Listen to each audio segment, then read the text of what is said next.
Well, hello there. So glad that you could join me today. We got just something I just wanted to do something light, a little bit fun before getting into the regular stream of things again. I'm not sure how I'm liking these week-long breaks at the start of every month. Actually, I should wait. Maybe wait 5 minutes till people get in. You know what I need? And I'll probably make this on my next art stream. Just a logo thing. I mean, I do have that now, but kind of. Stupid fucking thing, autofocus. Hi. This camera's fine. I'm fine with the graininess. It's just I wish I could turn off the autofocus. It don't never get a camera with autofocus, by the way. Worst shit ever. This camera was $20 and I needed a camera, so whoopie goo. Oh, I do have my camcorder. Oh, yeah, no, don't lift up my chin. Bleh. That it's trying to heal.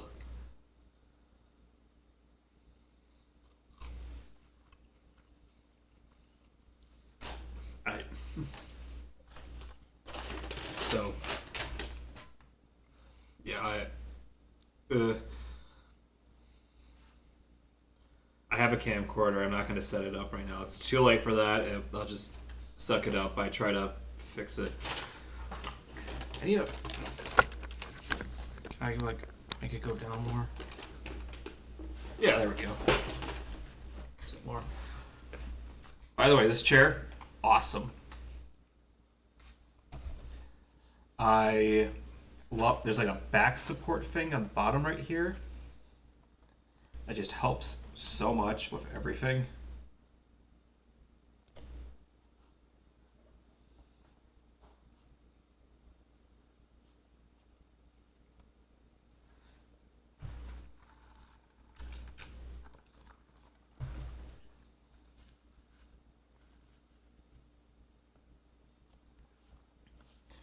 But today, I got something.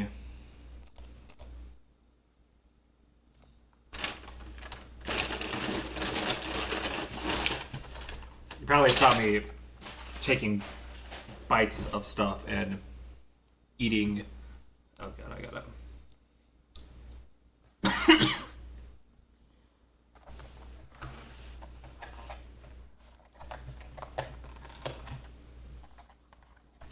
So I got. Hey Rob. So I got the Big Arch bird. Okay, so it's ARCH. I've been saying Big Arc. It's Big Arch. And I wanted to see how this was because it intrigued me. Because as a kid, well, not as a kid, I think between like the year when I was like between 10 and 15 years old, the Big Mac was like my favorite thing in the world for some reason. I loved the McDonald's Big Mac. Could never fill me up completely because as I had because I'm a hungry boy. But now we have something that's like the Big Mac.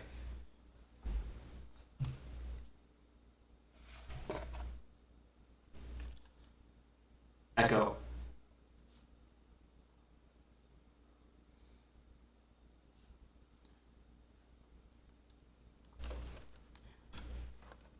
I.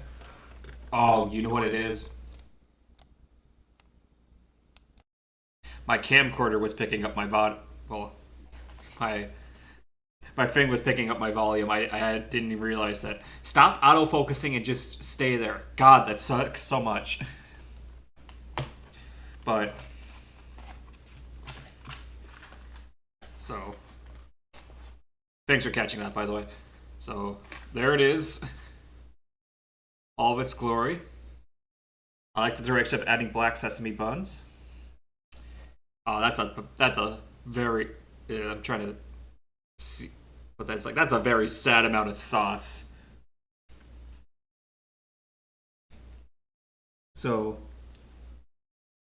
it is not like the Big Mac. No, it doesn't have the middle bun,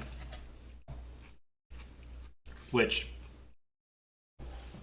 I feel like if you're gonna make something called the Big Arch Burger and not kind of make it like just a bigger Big Mac, you're kind of doing something wrong. I'm gonna try to pick this sucker up. No, it is a hefty size. I would say, it is about a size of a Whopper, but I still think there's those signature McDonald's packages. I still think Burger King will forever have McDonald's beat when it comes to adding like actual vegetables to their burger. But without further ado, because I don't want to let this sit out for too long.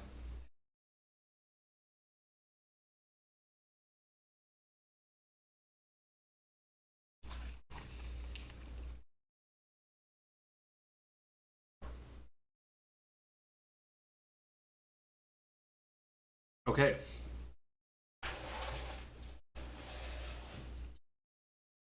So that's kind of messy. I need to.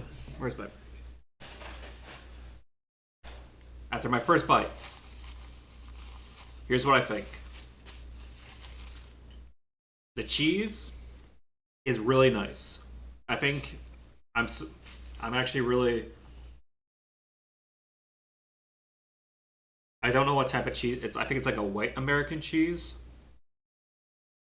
but I think it works really nicely. It's a lot stronger or taste to it, and it's kind of the cheese is kind of creamy. Like the burger patties are burger patties. There's nothing special to write home about it. The sauce has a nice little like black pepper kick at the end, which I appreciate. Now, the drawbacks, they added the crunchy onions into this. Little crunchy onions. And you know, they have some crunch, but if I take a bite of the burger again,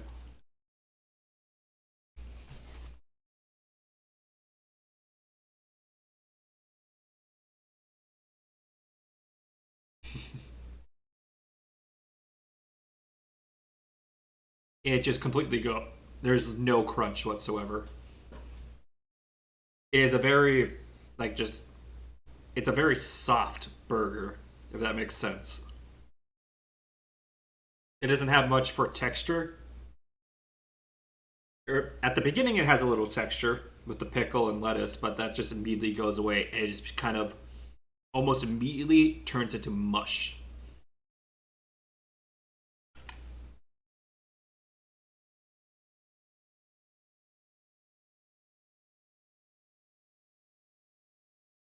Trying to think about like how would you create like that good crunch.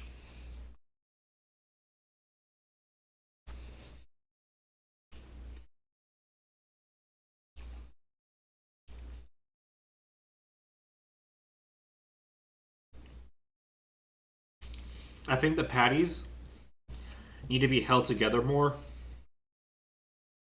to get rid of that just kind of mushiness of it. Now, for the entire meal, it was $14 for me, and for that price, I can actually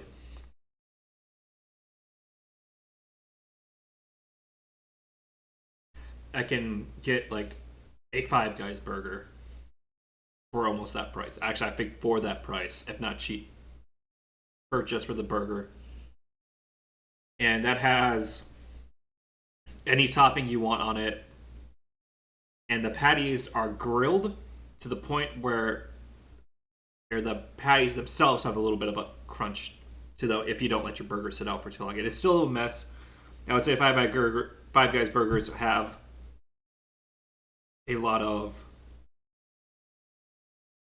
are sloppy. The only way to describe it is sloppy. But in a good way because it tastes good. This isn't overly sloppy. It's just, yeah.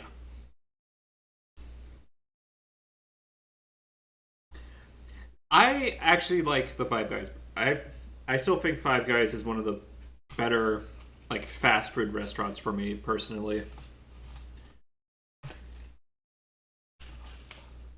For the sole reason that one meal, one regular like burger fry meal, excuse me, will fill me up, and that's what I want. It fills me up. It tastes good, and it doesn't upset my stomach afterwards. Am I getting it every month? No, but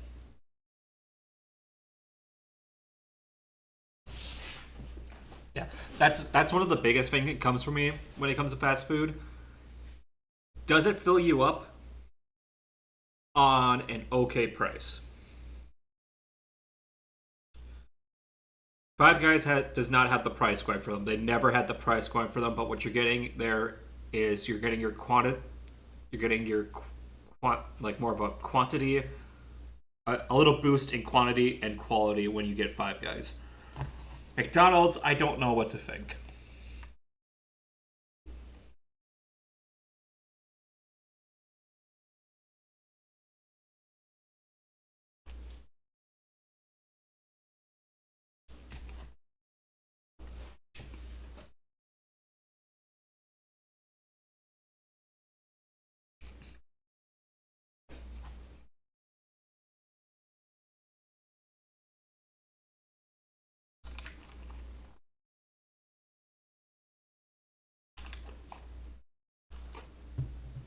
All right,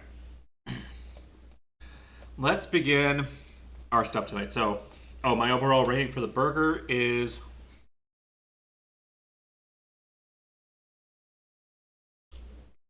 I don't think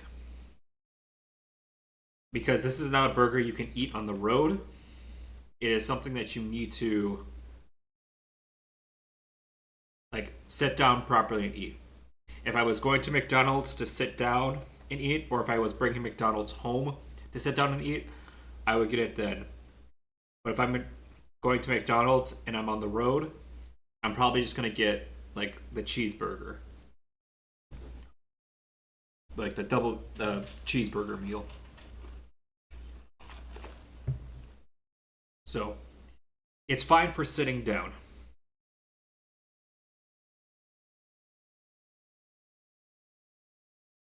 That's kind of a yeah. That's I did that for a long time. I think between like 2018 and 2022, I just did not eat McDonald's at all. And then I just started eating it again. Not regularly. I would say the amount of times I get McDonald's in a year can still fit on a singular hand.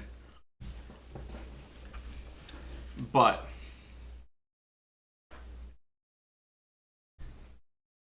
you just like you have these like random spurts like, oh, I don't want to eat McDonald's for like the next 5 years. Oh, I want to eat McDonald's at least 10 times a year now. It just kind of comes and goes. Anyways, we are going to get into. Hold on, let me. The meat and potatoes of today.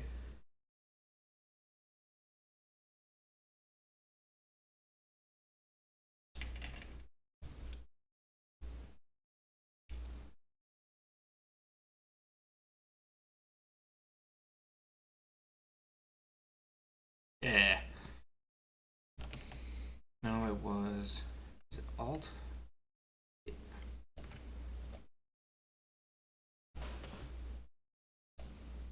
Flip this.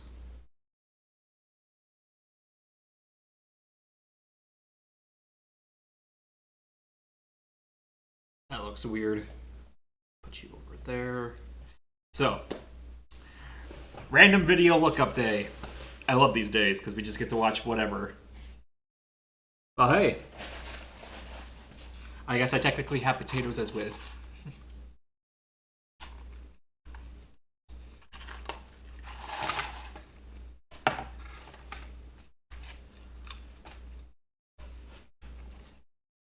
Though I should make like a good potato dish tomorrow. That would be nice. So,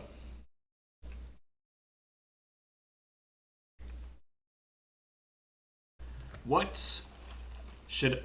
So I'm starting off this time without my recommended feed.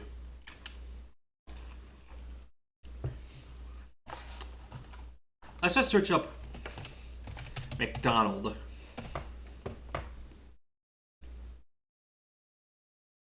Oh yeah, there was the whole... Oh man, I was going to do that whole bit.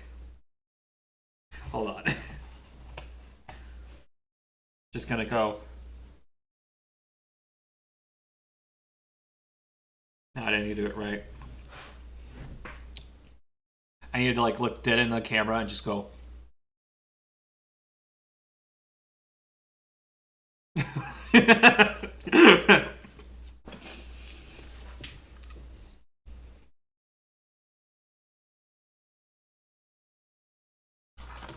Actually, though.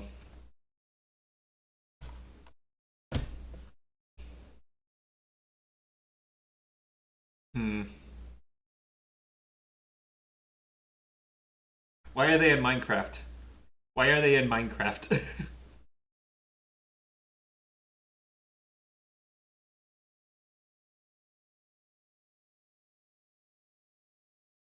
Wait, no, there's more of him just eating shit? Hey everybody, it's Chris K. We are here to celebrate my second favorite day of the year. My first favorite day of the year is, of course, National Filet-O-Fish Day. But my second favorite day of the year is National Burger Day. And here it is coming up, National Burger Day on May 28th. So in honor of National Burger Day, we have here the quarter pounder. Let's see how he eats a quarter pounder. Fantastic McDonald's quarter pounder with cheese. Oh, it looks so good. Hot, juicy. See, okay, so that was like that was a normal bite. I love it. What the fuck National was Burger that? Day. My choice is quarter pounder with cheese. What's your favorite McDonald's He's not burger? going to eat the rest of that. I'd love to hear your comments. Please put it into the Instagram here, and we'll see what comes out. Finish the Hey burger. everybody, No, it's Chris K. We are no, finish the burger.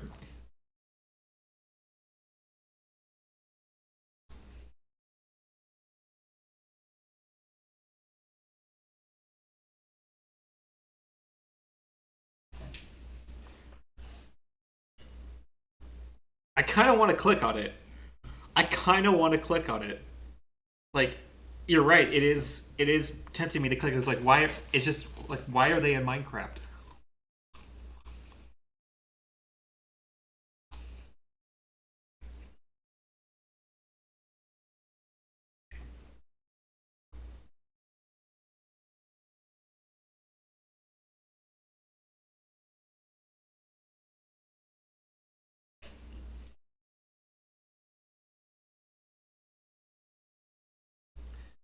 Let's see. Is McDonald's monopoly a scam? Supposedly. Hate it. Hate it.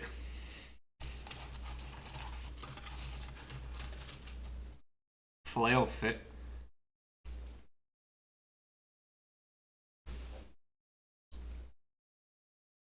Rom, you're going to need to explain the joke to me. I don't understand it.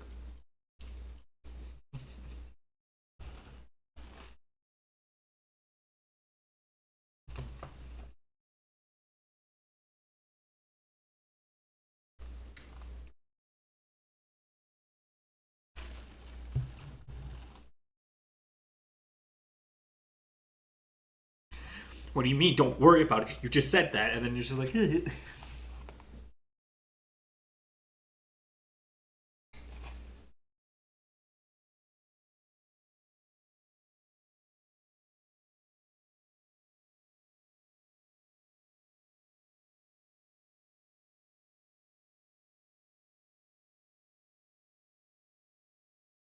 YouTube short, YouTube short.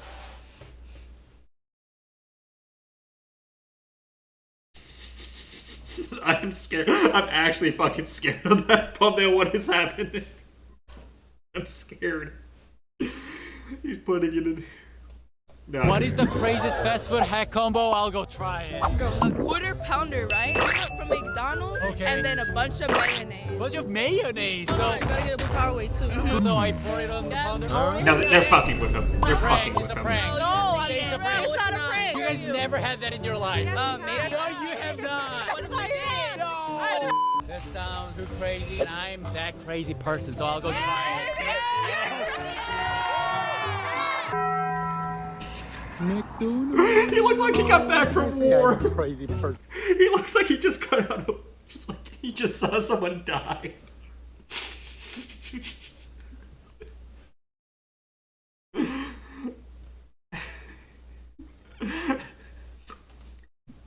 That was the absolute, like, look at him. He's like so full of life right here. That Taco Bell sound effect was actually pretty spot on. He looks like he's seen some shit. McDonald's. Why did I say I'm a crazy person? I don't think I am. We'll test three things: craziness, valuation, taste. This is just a crazy order. Craziness, 10 out of 10. Guys, if you feel bad for me, please subscribe. First blue No. Powerade. Price was about $9. That's quite reasonable. Value 8.7. But I think this is prank. Why? Ayo. Zero. Oh my god. Blue Powerade. Wait. Why is it kind of okay? Hey, 7.6. What is the craziest? God, I hate. Is there anything good with McDonald's that we can actually see that? Can I remove shorts? Yeah, videos. There we go. There we go.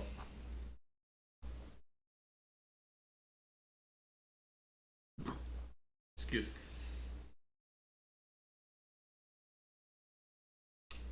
No.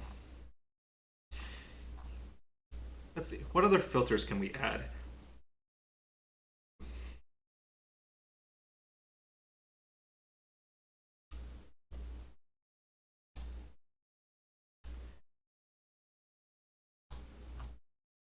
I should not have sorted my popularity.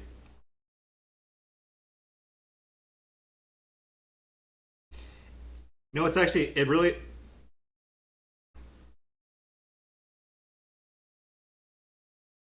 Yeah, I don't think the short that I just watched was bad at all. It was just a lot happening at once. But it's kind of telltale to see, like, alright, it does follow the rules of what is popular, how to make a popular video on YouTube. Bright, oversaturated thumbnails, the before and after, or like the crazy setup, like a lot of stuff to look at once. Is like, oh my god, like the face reaction, that, or you have Coco Melon. It's either your super saturated expression, capitalized title, or Coco Melon.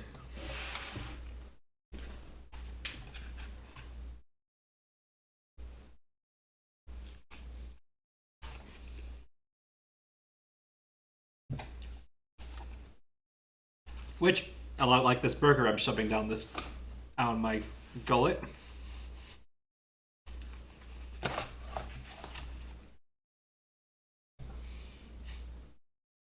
Well, remember, Rom, we're the adults. We have jobs.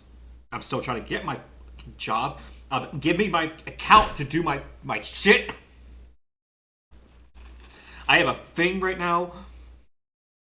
Where I just need to get my. I one account, and then I can start substitute teaching. I can start earning money again. But no, they just don't give it to me. It's been like 2 weeks. I keep emailing. It's fine. It's fine. But I just threw a bunch of fries on me. God damn it.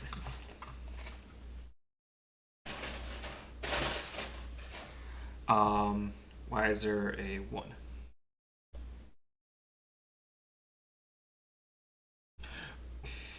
I should not have checked that DM from you right now, Raw. Well, let's just scroll. Let's just scroll all the way down. That's it.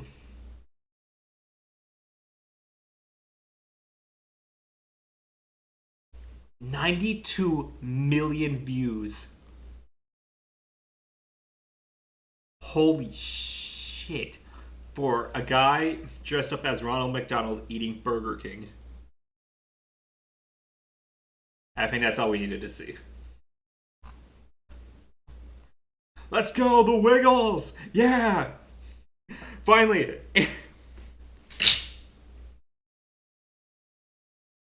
There's one good...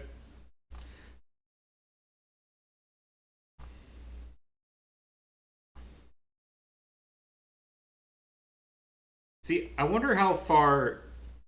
Because this is, like, newer stuff now. I wonder how far the Wiggles have fallen into, like, the YouTube slop content for kids. I hope not too far.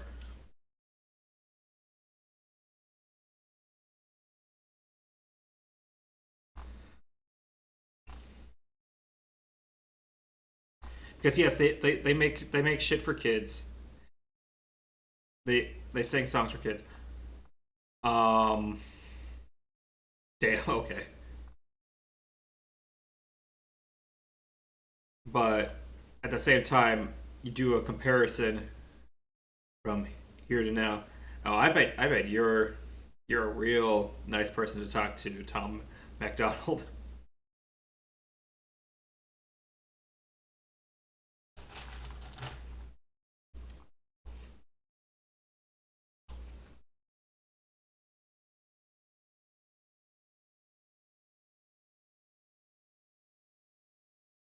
Hmm.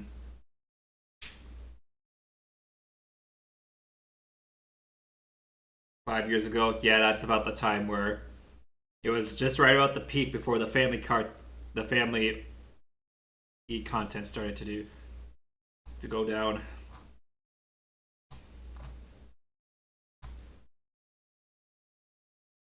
Oh, this guy's story is actually pretty cool. I love how much I can bundle and save on insurance at Liberty Bibber. Go away! You love how much you can bundle and save. I love it. You love it. I love that you love that. I love that you love the. I love hamburger like no other food. I have eaten 32,340 Big Macs in my lifetime. I am closing in on 50 years next year of eating them every day. This is a McDonald's Big Mac. It's the best sandwich in the world. When I like something, I stick with it all the time. My habit right now is just to eat 2 a day, and that would be like 14 a week. The obsession with Big Macs began because, for one thing, my love of hamburger. May 17th, 1972 is the day I got my first car. I drove to McDonald's. 2 Big Macs a day. I ordered my first 3 Big Macs, went out in the car and ate them. And I said right there that I'm gonna probably eat these the rest of my life. And I threw the cartons in the back seat and started counting them from day one. This is 2006, 2007, 2008, 2009, 10, 11, 12, 13, and so on. How I keep track of how many Big Macs I've eaten is, for one thing, I save the cartons. Another thing is I save all the receipts, and I also keep a running count on a calendar. I've kept a running count on the calendar since May 17, 1972, right up through today, so I can tell you which Big Macs I ate on which day. This is a McDonald's Big Mac. It's the best sandwich in the world. Well, as you see here, you've got your... Well, you say how does his arteries still function? I've always fought this, but I genuinely think the hamburgers themselves are not the issue when it comes to McDonald's stuff. I literally think this right here is what causes most of the health, like eating and health issues when it comes to fast food. I bet probably there's something probably to say about the sodium intake as well. That is always a factor. But I genuinely believe this causes more issues.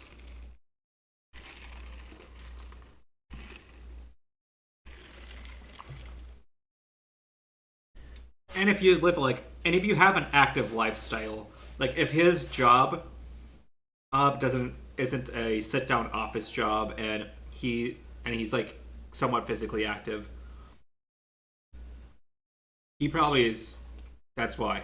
Sesame seed bun on the top, first patty, pickles, you have some lettuce, special sauce, and you got your middle bun, second patty, slice of cheese, more lettuce and special sauce, and then the bottom of the bun. And that is your best sandwich in the world. Delicious. Don Gorski did not tell me about his Big Mac obsession when we first met. I'm not sure it was an obsession quite then. He ate Big Macs every day. As a matter of fact, sometimes I would bring him a Big Mac, but I didn't realize it would go on forever. I ate my first Big Mac on May 17th, 1972. I started out eating pretty much 9 a day for quite a while here. No. I'm not a type of person that tries new stuff, and when I like something, I stick with it all the time. It's like, for me, it's Big Macs every day. It's Coca-Cola every day. The stuff that I like is what I... No, you're right. How is he... He said he drinks also Coca-Cola every day. I probably have like 1 to 2 cans of soda a week. This technically being one of them. I do every day, and it's just part of the way I am. People that say that Big Macs are Oh unhealthy, no, he heated it up I in the think it microwave. depends I know on the exactly person. how that tastes. I think Fuck. for most people, if they're unhealthy, it's because they maybe eat too much. For somebody like me, if I eat 2 Big Macs, and that's pretty much all I eat all day. But I like the fries, sure, but you know, that's one of the things where I feel like I could keep from eating and not gain too much weight, you know, so. But the Big Macs I gotta have. So if he's just that's eating my 2 main Big Macs a diet. day. So Don comes into the restaurant quite often. Since 1972, he used to come in once a day and order 2 Big Macs. Since he's been retired, I think he figured out he was spending more on gas than he was on sandwiches. So now he picks up 6 at a time and 8 at a time on Mondays and Thursdays. So we get to see him twice a week. Okay, I probably will be eating Big Macs every day for the rest of my life. The only exception is that Mary once told me that when it comes to where she's got to put a Big Mac in a blender, that she says it's over for me. But if I eat Big Macs every day, and then when I do go, my boys can write down which Big Mac was the last one I ate, and then they can tell people, oh, this many Big Macs will kill you. As far as Don's health, the doctor has said it's pretty good, actually. His blood sugar's been normal. His cholesterol has been exceptionally good. I've stayed in pretty good shape because, for one thing, I'm kind of hyperactive. There it is. I do a lot of walking. I like to joke with people. I tell them I walk around the block usually, but they don't know that it's 6 miles around our block. We have my granddaughter, Serena, seeing her first Big Mac ever. And this is my granddaughter, Anna, seeing her first Big Mac ever. A lot of people that have gotten in touch with me, and they've given me their McDonald's collections, and you know, just giving me stuff that meant something to them that was McDonald's related, and they wanted me to have it. And so it doesn't matter how trivial a thing McDonald's-wise that people give me, I'm gonna save it for the rest of my life. Big Macs will always be my favorite food, and it's just like, you know, sometimes people will say, well, what happens if they quit making them? And they aren't gonna quit making them. I'm sure this place will probably just stay open for me just to keep making them. But I gotta thank my wife for being patient with me all these years, because she doesn't let it bother her, you know? And it's been great being married to her and putting up with all this stuff. Call him part of the Mick family. If you know a little bit about Don, he's more of a humble servant with a great appetite for a great sandwich.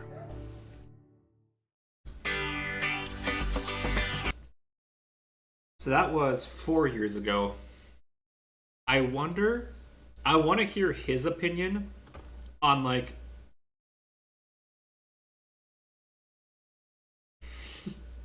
I have the entire staff hostage.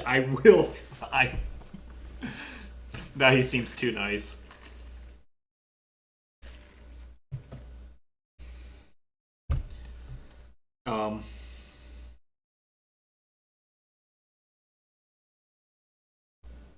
Eats 10 Big Macs a week.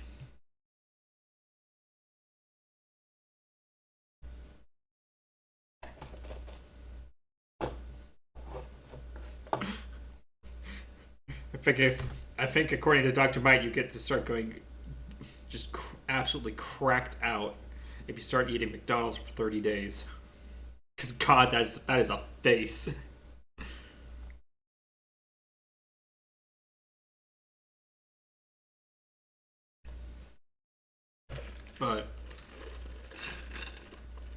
I can't believe McDonald's. I wonder if McDonald's has ever approached him and said, "And would you like to be in a commercial?"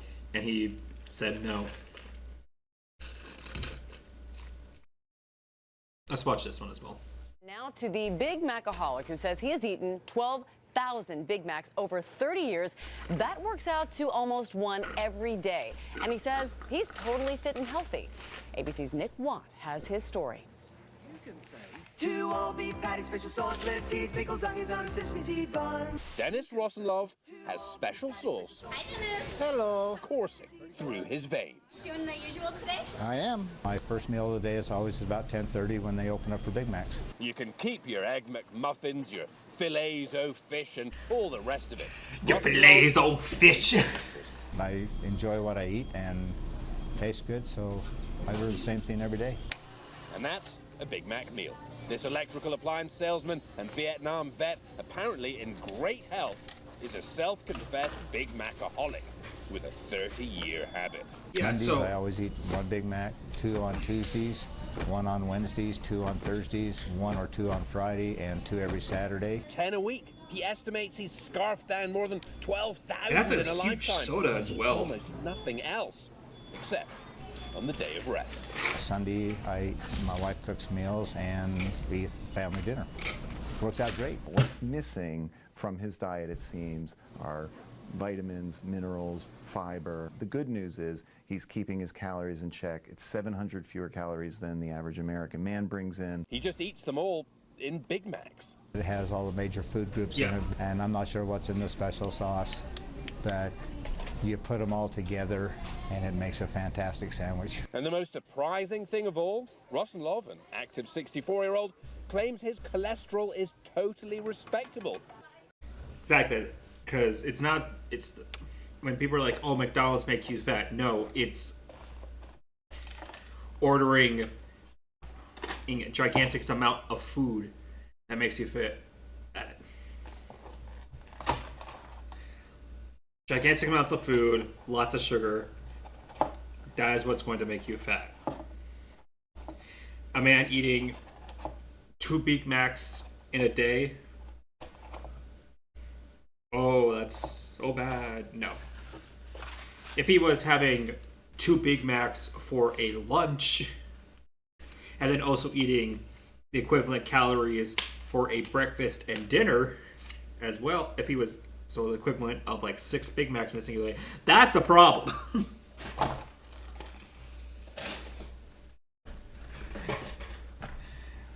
Which is why I just like have like really started to look. It's like, all right, do I need to start? That's what I've started doing for myself. Is like, all right, do I actually need to eat this much in a day? No? Okay, like.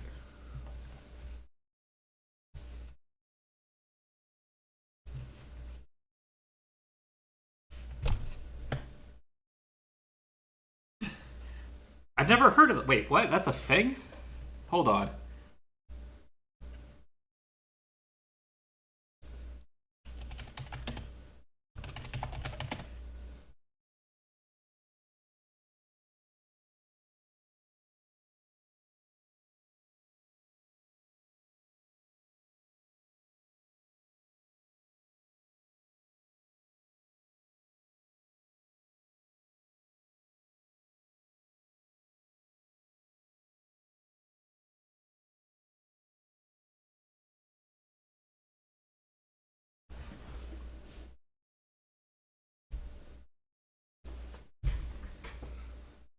I've never known this.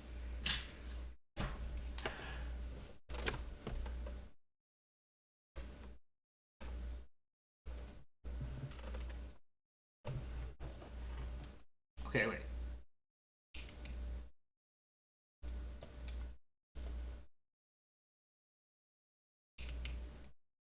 The term small calorie is rarely used today outside of physics and chemistry research. A small... Fascinating.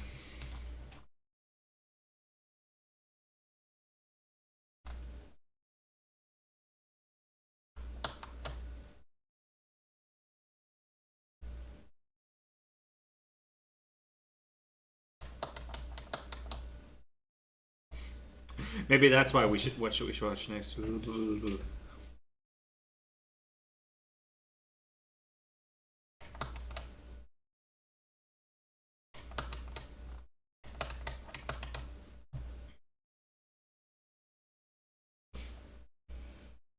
Does he have a new setup? The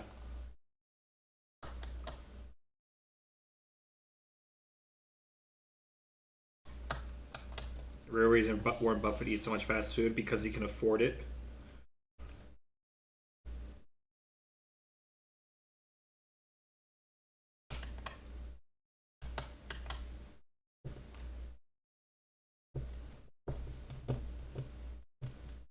The mixed spaghetti.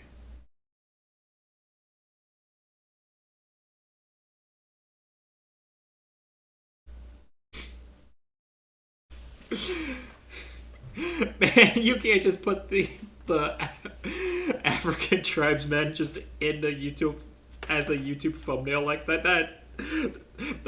This feels foul. This feels foul. The YouTube thumbnail-ified him.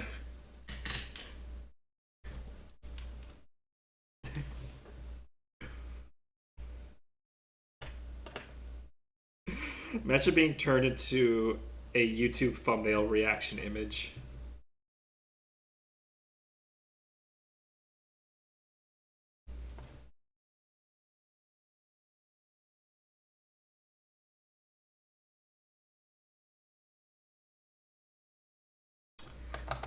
All right. What next? What should I search up? Or give me something good, otherwise we're watching YouTube poops.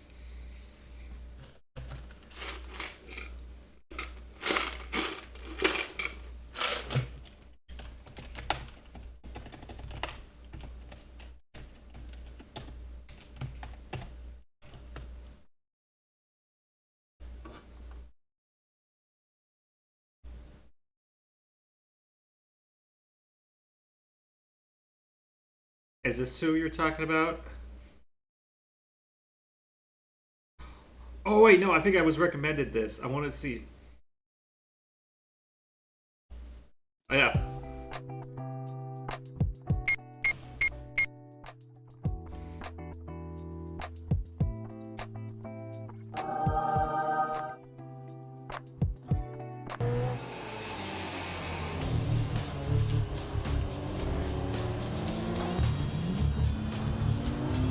See how many of these will perish. Oh no.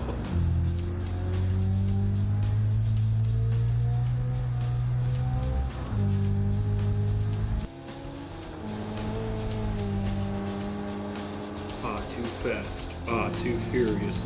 Too fast for y'all.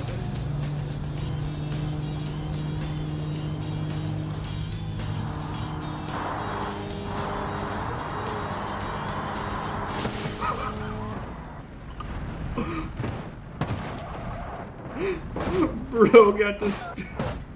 He twisted.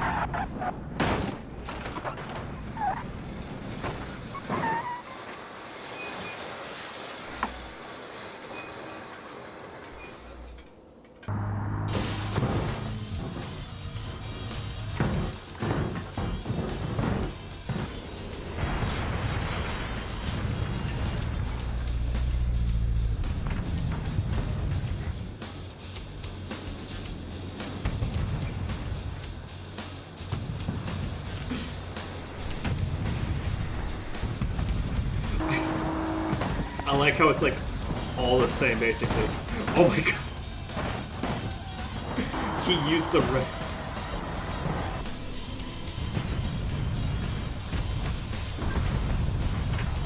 Use the.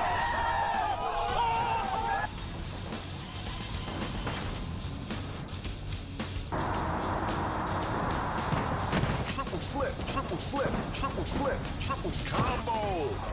Ooh. It just buff it out. You just need to just replace the windshield, then you'll be he's not gonna be fine.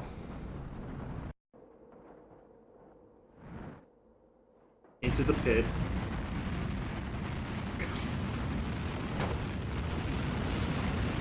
To the pit.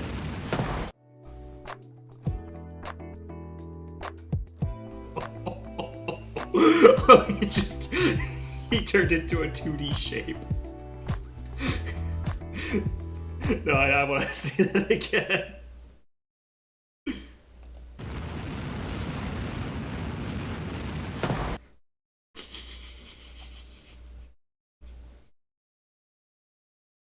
He's a 2D shape.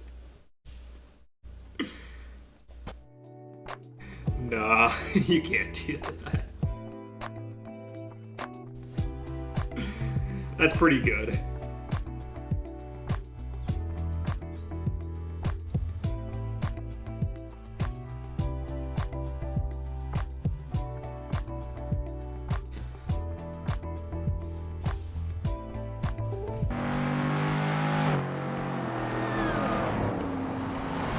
It would be funnier if these were not AI and were actual players.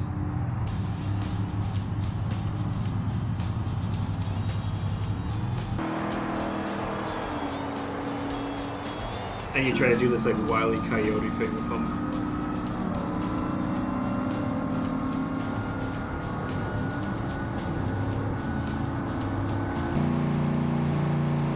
Like, just imagine. Like, imagine you're playing a racing game and then you see this.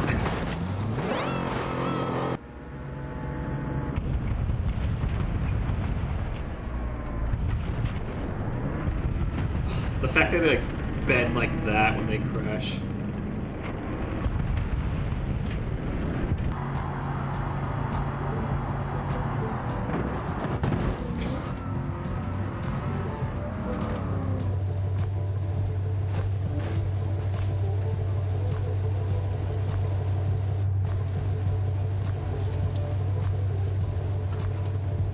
Nah, but I think...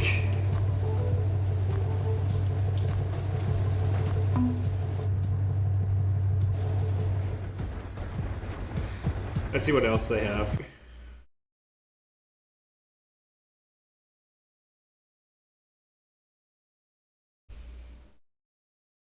That's great. Let's see what they got here.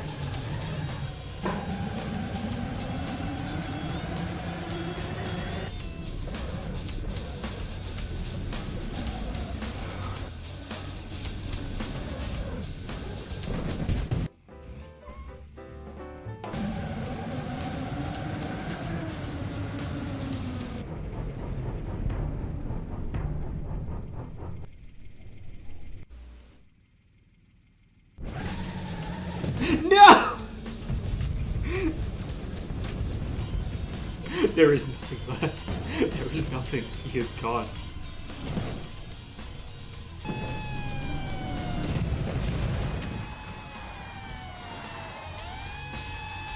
Escaping! We're doing a little bit more than escaping at that point.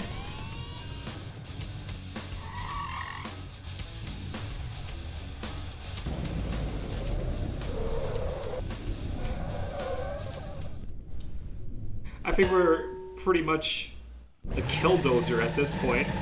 Killdozer 2.0.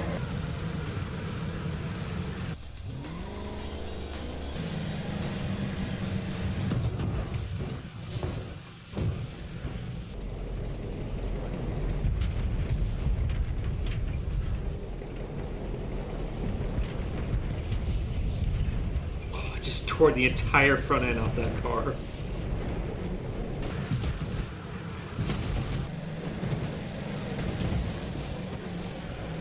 They call him the Blender. And it lost all of its wheels.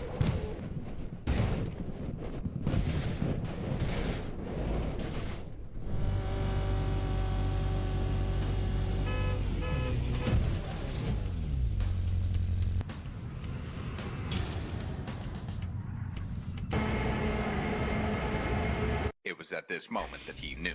He f***ed up.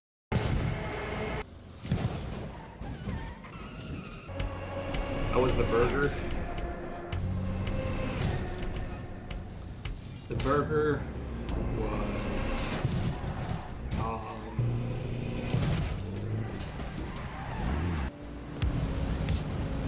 I've had better.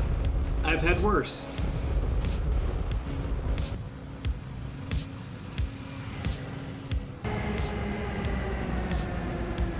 I like the sauce. The sauce was nice.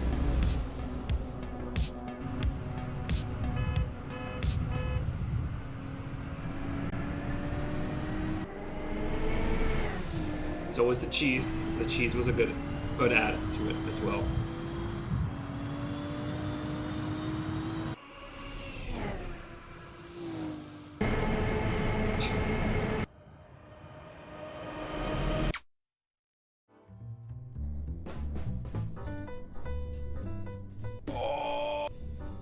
I'll stop racing it.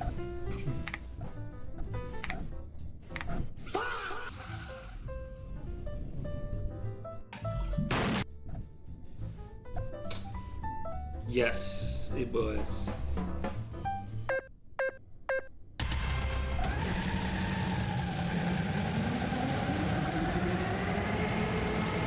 Oh. Your quality product. Oh god, what video was that again?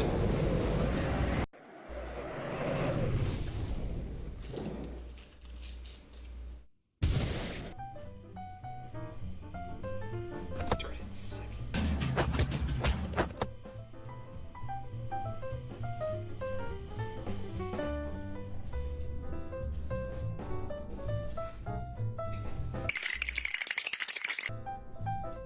I want to see this thing go fast.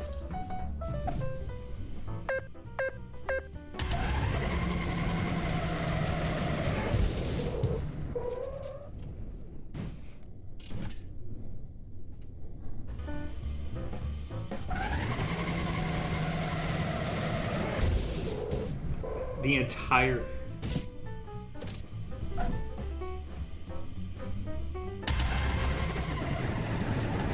Yeah, I don't remember what video you're talking about. Wizard.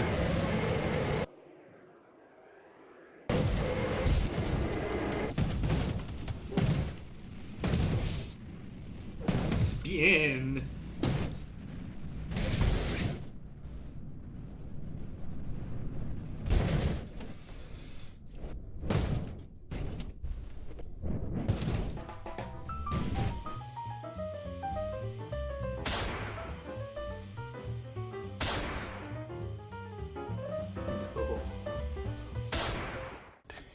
Yeah, boy. No. Oh, this guys, I love. This is fun. This is why video games exist, just to mess around to see what happens. It can do its own thing off in the distance.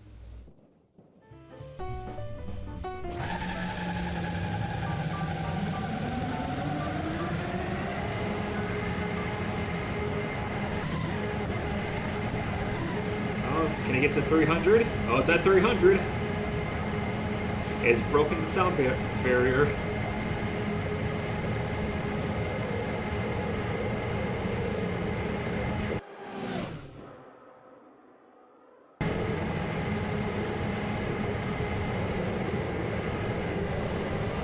It is faster than some fighter jets.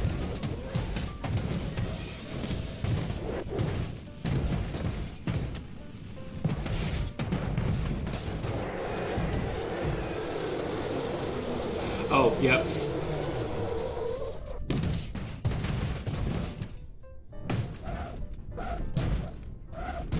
Yeah, no, we did make fun of that a little bit.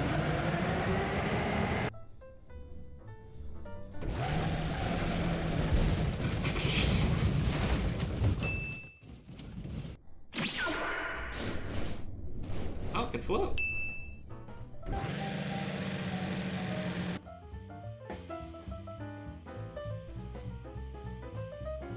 Damn, boy, he thick, boy! Over 1,000 kilogram per brick.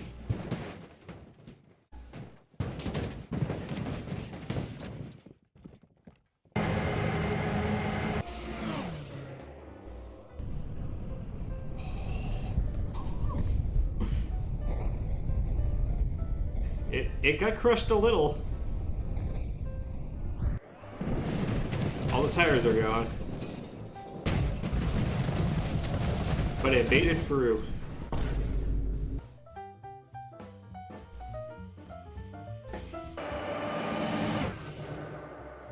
It broke, you know, it broke all physics.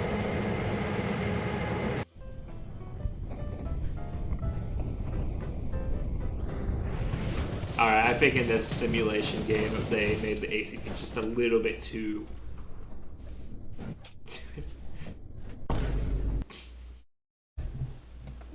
That's pretty good. That is a thumbnail. Oh.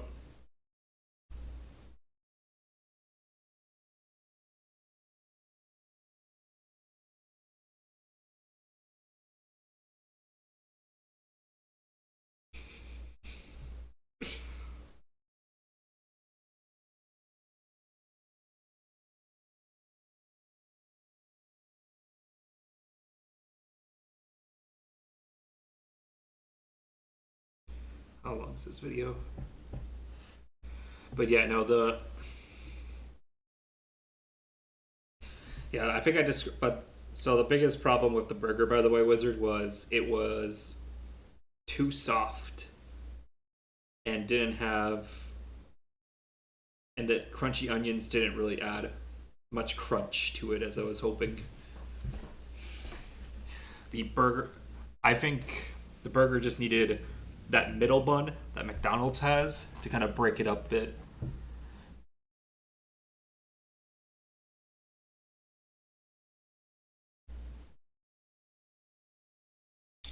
Fun fact, I've never watched a Mr. Beast video.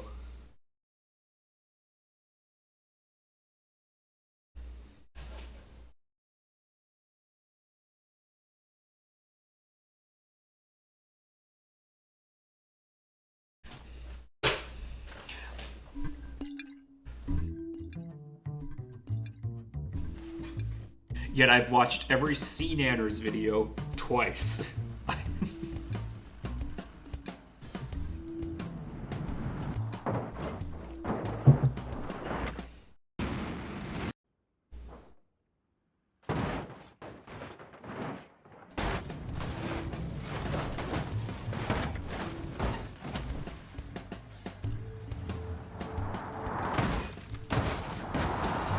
Here it goes. Damn, boy.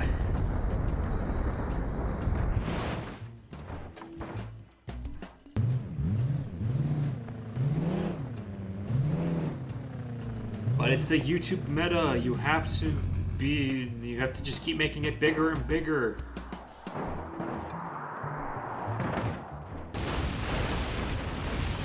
Oh no.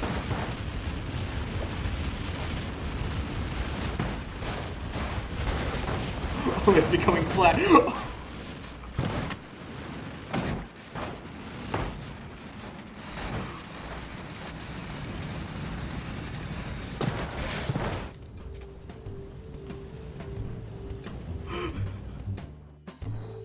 It actually shredded.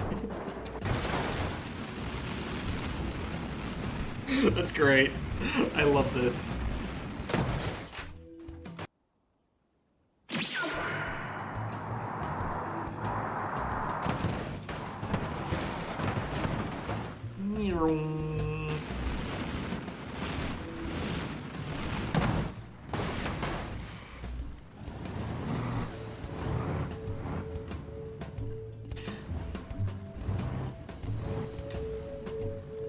No, I can see how this could be a fun channel.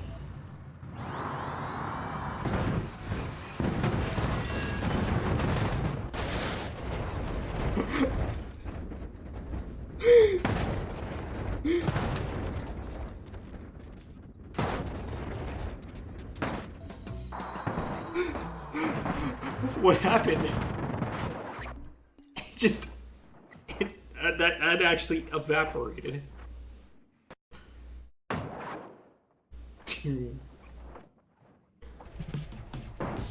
Ooh. Alright, now we already learned that the ACP is invincible, basically.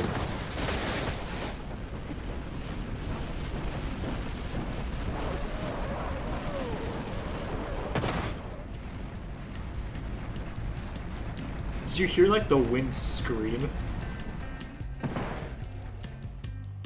Also, I should do...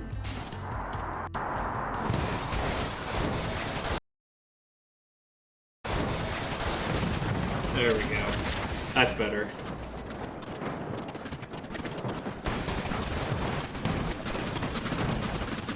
It is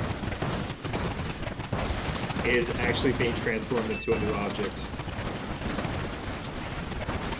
200 lateral, jeez.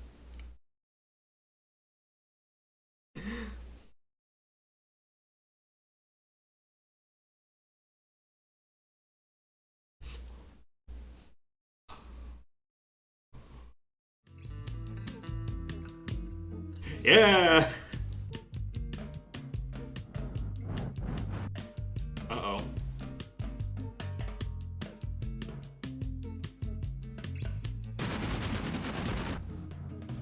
POV, you are a cow grazing in the pasture to feel that suddenly a rock that is as big as you is hurtling at you at 200 miles an hour. You cannot respond. You just wait for your death.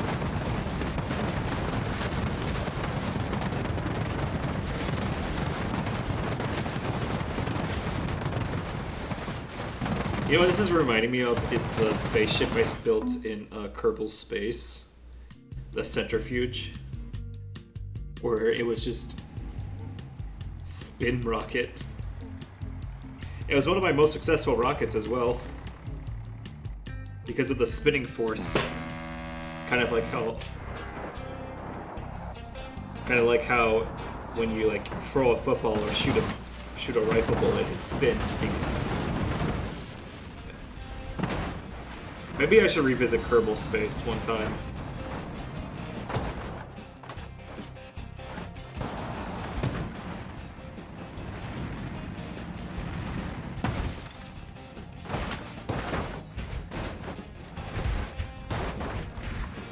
I would have to re-download the game.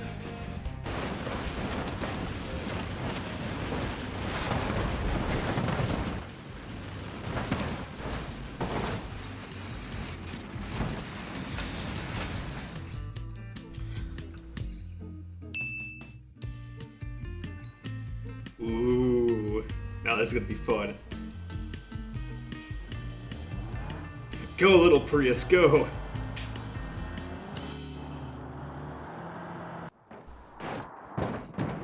Oh no, Prius, no. Prius! It's a 2D object again!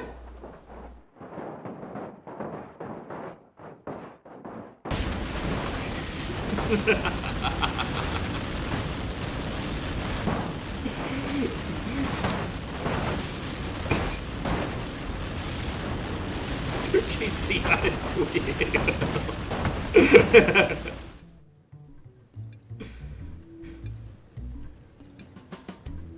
Ooh. All right.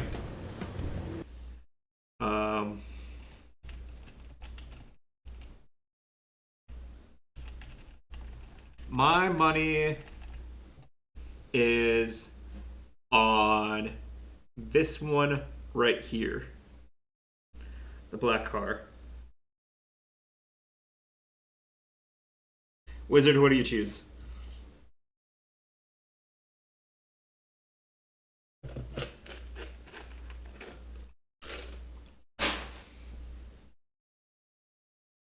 Purple? All right.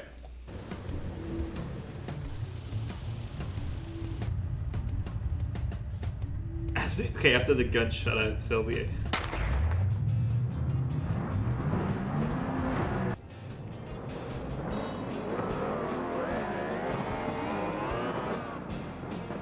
Oh, there goes that one. Oh.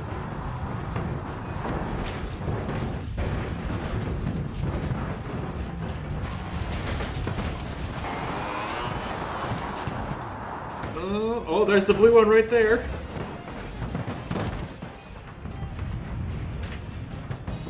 Trying to see.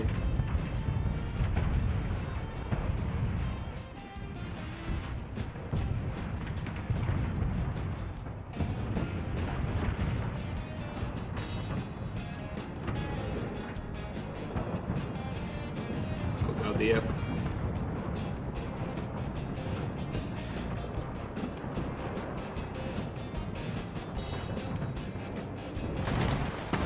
I think they're all just squished. I think they're all just squished.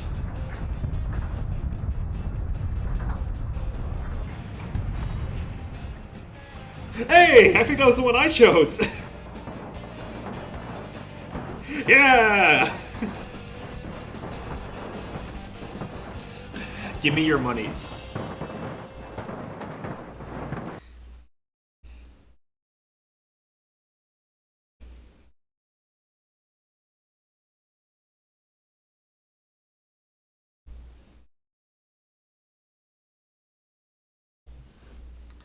Alright. Have you ever heard of the channel Best Guest?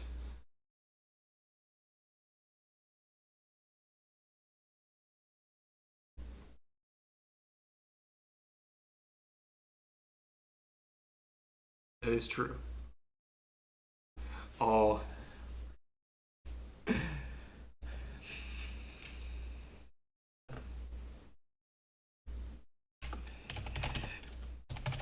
You guys are in for a treat. I found out about this guy last year. And oh, he does he has some Project Zomboid videos, Wizard.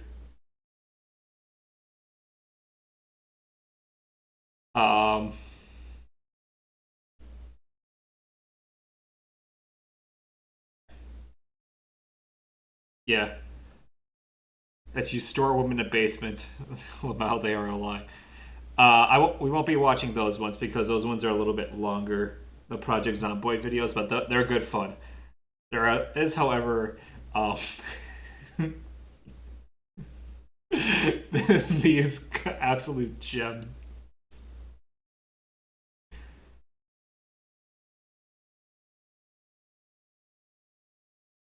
I think this one's probably I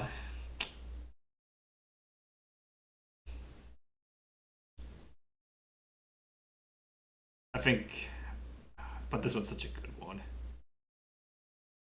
Okay, well, what I would. Have you ever been wandering around Skyrim, just going from location to location as you normally would in an expansive open world? When you see a lone, blue-clad, pine-cone-looking wizard, your curiosity gets the better of you. You go over there, and they say unto you the following. If you know any true sons and daughters of Skyrim, tell them to head to Windhelm. Ulfric Stormcloak wants to see them. Well, I'm not one to personally take things literally, but I can't say the same for Professor Blob. I can't say the same for Professor Blobelstein. I may have taken things too far with this character. Despite how Skyrim foists quests on your journal without your input, and no way to opt out, too bad. Because that quest to join the Stormcloak Rebellion is going to be there forever. I mean, unless you join or eradicate them on the side of the Imperials. It's for this reason that Brynjolf is the most irritating quest-giving NPC in the history of video games. You'll be playing a lawful good paladin when he approaches you to join the Thieves Guild, with no way of reporting or destroying them. You'll have a squeaky clean record, play every card right, but your light-faring ways will forever be tainted with the knowledge that this appropriately ginger Scotsman recruits for the Thieves Guild and you can do nothing about it. But what if you could do something about it? Not about Brynjolf, but about what the Stormcloak said. Or maybe both, that's fine too.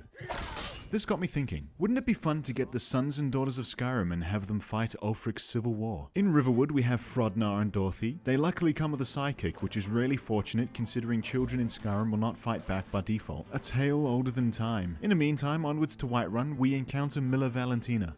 Did you know there are some fruits that actually grow? Didn't ask, plus don't care. We also recruit Lucia. She asks for a coin, but obviously giving her a job is much better than charity. She works for Professor Blobelstein now. Up at the Cloud District, now you're starting to understand what this video is about. Frothar and Nelkia, speechless at the opportunity to serve Professor Blobelstein. What an opportunity. I travel to Riften where there's an army factory full of recruits. God, that's dark. But Professor Blobelstein himself identifies as an 11-year-old orphan, so it's fine. Inside we find Grelod, telling the kiddies they will never be adopted. Right before we walk in and adopt Do you want them these for Ulfric's subtitles army, on they or give off? Grelod a goblin height shoulder charge, and recruit Samuel, Francois Beaufort, Hror, and Runa Fairshield. I also recruit Grelod because we will probably need a caretaker, being that Professor Blobelstein identifies as an 11-year-old orphan. This disgusts Runa. I need to equip them with gear, but because I'm an 11-year-old, I have no money. So what money I do have I use to buy materials to work the forge, with my little kiddie arms. I also partake of the age-old method of moving items out of the line of sight of the NPC who owns them, but I managed to stuff even this up, resulting in Professor Blobelstein being chased by Yorl and Greymane, which also means he wishes to exterminate the children. Not a good start, Professor. Not a good start at all. Obviously, running away all the time is a less than optimal approach to Skyrim. So yeah, I this purchased guy's a whole courage thing spell is from that he does Farandar, like who thinks I'd do well at the bizarre Mage's Club, challenges, only to find upon testing in a real-world scenario in that courage does not work on Skyrim, NPCs Fallout flagged as 4, children in and other Skyrim. games. But here's the best thing about And he makes the Skyrim. You can do grossest just about characters. anything you want with modding. Want to fly a Dwemer ship in the overworld to relive the Final Fantasy glory days? Check. Want more spells for your destruction repertoire? Check. Want something perhaps darker? More sinister? Well, I don't, so for now I'm going to be settling with this mod right here. This supplies some fixes for children specifically as companions, which they appear to be made for, considering they have voice lines. With the army geared up and all the pieces in place, it's now time to test their mettle. Amron and his wife very awkwardly squabble in the street. Fortunately for them, though, Amron can tell that mercenary work will suit our wide-eyed professor, so we accept this quest to find his family sword. We also walk into this absolute reprobate. Do you get to the Cloud District very often? Oh, what am I saying? Of course you don't. We have been to the Cloud District, and Nazim hasn't been to the cleaners, so I have SEAL Team Kindergarten show him the way. Unfortunately, Professor Blorbenflibble doesn't above the law in the same way that our army does, showcased by how they unlife Nazim's partner in front of the guards. Anyway, the lives are only worth 40 gold, so we pay up and make our way over to these two, Braith and Lars Battleborn. We recruit them in the hopes that instead of bullying one another, they can now bully our enemies. I acknowledge that the Stormcloak who said Ulfric wants to see any true sons and daughters of Skyrim is implying that they want Nords to fight for Skyrim. And I understand that Braith is Redguard, and some of the others are not Nords, but Professor Blorbelstein doesn't discriminate. Besides, they all have the same potato face to me, so it's all fair game. I'm all potato gang. Ah, such a majestic sight watching our army mobilize over these hills. Professor Blorbelstein, you've outdone yourself. How terrifying is Braith with a warhammer though, taunting a literal crab as she smashes it to death, shoulder to shoulder with Grelod. My. In the cavern where we will find Amron's family sword, Milla Valentina He throws just doesn't fists do with a anything, dog, he just and has Lucia his puts in child work for that soldiers to one do gold it that I all. may or may not donate her someday in the future. Mister, could you spare a coin? I do try to give her an iron helmet, but her face skin melds with the iron, and that creeps me out just a little bit too much. This is I hand the motherfucking blade back Doom. to Amron, who teaches us techniques we'll never need to use because the potato people are with us, and our tests are a success. I have the troops stand outside of Windhelm to soak in what it means to be the future of Skyrim. Samuel in particular takes this very seriously. We enter the city and introduce ourselves to the locals, though we get some odd side glances. Is there something on my face? It's the face. Frothar starts to get excited, so we hurry on into the Palace of the Kings. Ulfric's Stormcloak looks down on our tiny 11-year-old professor frame and welcomes us into the army. He wanted to see the true sons and daughters of Skyrim, and I've delivered him his wish. Now, however, he wants us to go to war for him. I speak to Galmar Stonefist, Ulfric's right-hand man. Although he and almost all the Nords can barely speak English, we're told to prove our worth to the rebellion before we can join. Francois? Anyway, a potato takes this planning very seriously. So does, I think, Frothar, who just shoves me out of the way, catches eye shot of my face, and then flees in fright. At the end of our planning, all the kids start to speak at once. What? What the hell? We set off to show our commitment to the Stormcloak Rebellion. On a journey to the far north of Skyrim, the frozen wastes. With steel in our eyes, we know this will be a challenge. But there are greater challenges out there. This will be a breeze. We firing squad a wolf. Hror executes a wolf. We camp overnight to stay the frigid cold. We traverse Todd Howard's unloaded ocean. We run through the snow. We stay the path. A hawker shoves his tusk right up our ass. The children dispatch the ice wraith without issue. Milla tries to tell me her life story, but she's a short-circuiting robot, so don't worry about that. And I accept the blessing of the Serpent Stone, which is very important for later. It paralyzes and deals 25 points of damage per second to the target for 5 seconds. Very, very cool. Back at Windhelm, I start to take the oath to join the Stormcloaks. But these two potatoes make things really awkward. Regardless, all hail the Stormcloaks, the true sons and daughters of Skyrim. I really like this guy's videos, by the way, because what he does. I'm actually gonna do something. Silver plate. Galmar explains that we must meet up with Ralof and a group of Stormcloaks to retrieve the Jagged Crown and a Nord Barrow because it's an ancient symbol of royal legitimacy in Skyrim, and because the Stormcloaks perpetually live in the past. Like, they really think this relic, which we have to grave rub by the way, will change anything. Imagine Ralof's surprise as the Potato Army arrives with Professor Blobelstein. Galmar is all like, that's his accent, and the first skirmish of the Sons and Daughters of Skyrim begins.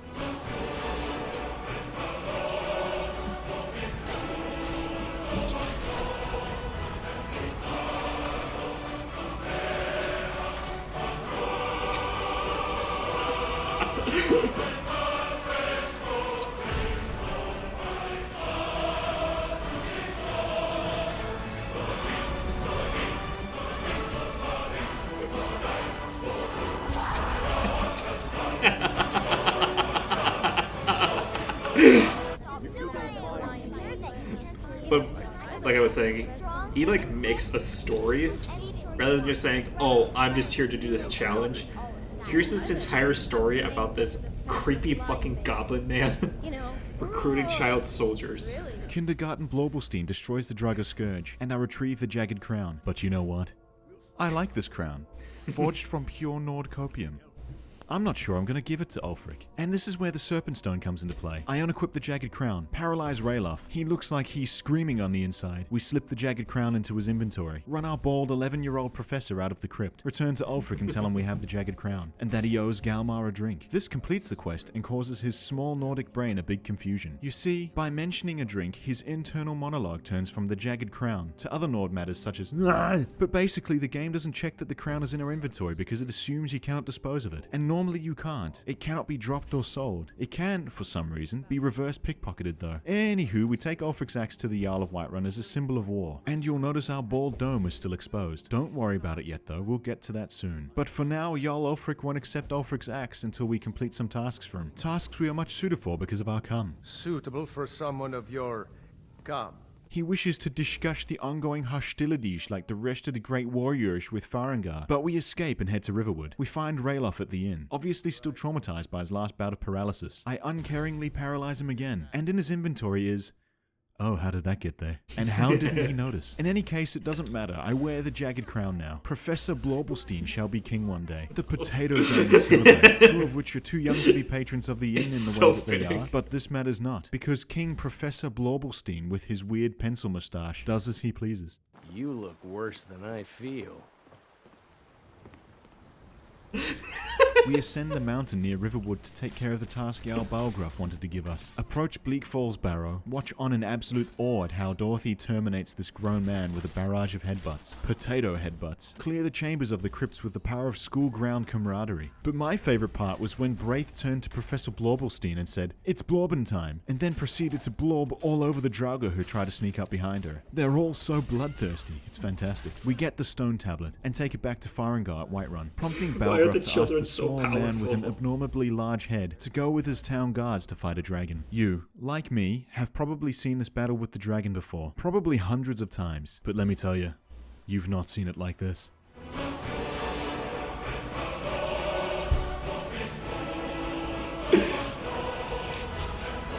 The most Skyrim moment.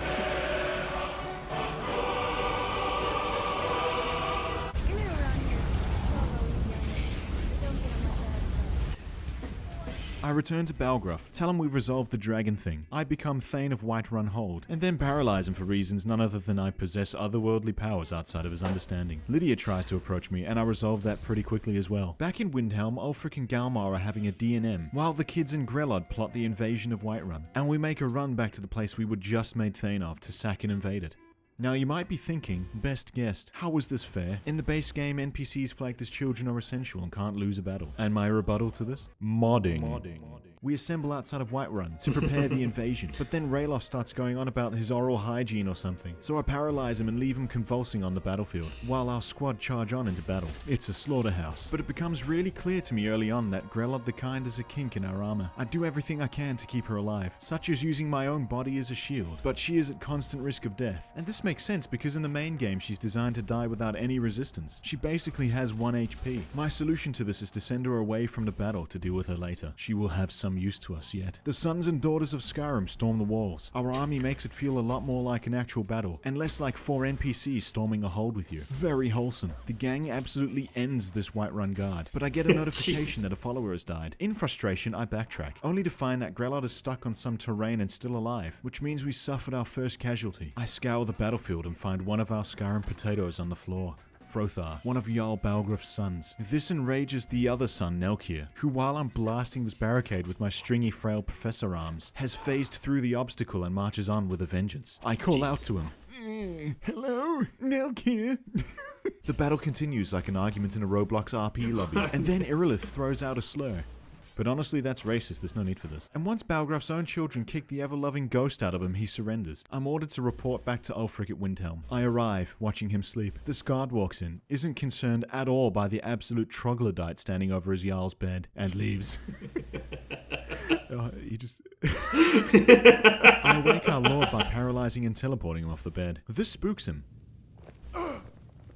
Soon enough, we will march on Solitude. He tells us true sons and daughters of Skyrim to find Galmar and Falkreath, and then goes back to sleep while Runa stands over him. And Dagny directly blames me for Frothar's death, but that's not my primary concern right now. My primary concern right now is in fact Grelod. I cannot have such a liability within the group, but conversely we need adult supervision. And there's one way I can have her supervise us forever. I travel to Morthal and speak to a really dodgy back alley wizard who sells a literal child a black soul gem and the spell tome Soul Trap and asks absolutely no questions. No, hey kid, what you gonna do with those coincidentally purchased items? I have normal grand soul gems. Would you prefer one of those? Not specifically the one that can house a human soul. Hey, do you need that Soul Trap spell? That's all. Boy.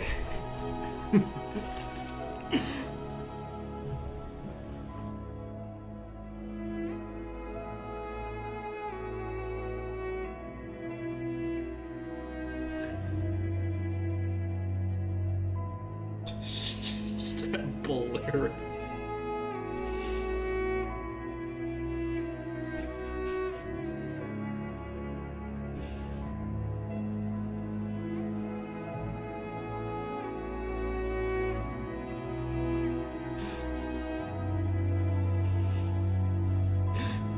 It's so sentimental.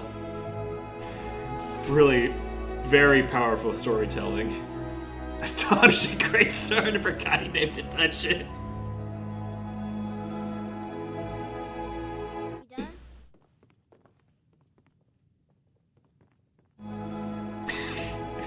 With that done, we meet Galmar, who's all like, "Nah." I steal a horse from the camp. No one seems to mind. And I meet Ralof, who tells us to sneak into the nearby Imperial camp. But no. Why sneak in when the Potat gang chase down Imperials in this manner? Needless to say, the fort goes down without much resistance.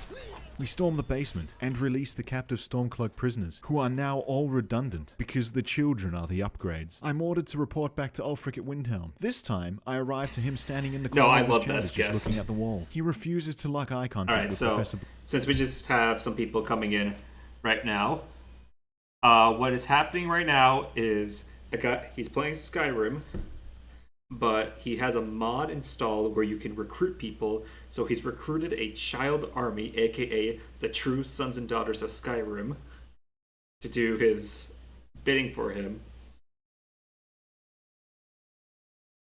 And now he's using this child army to take over Skyrim for the Stormcloaks.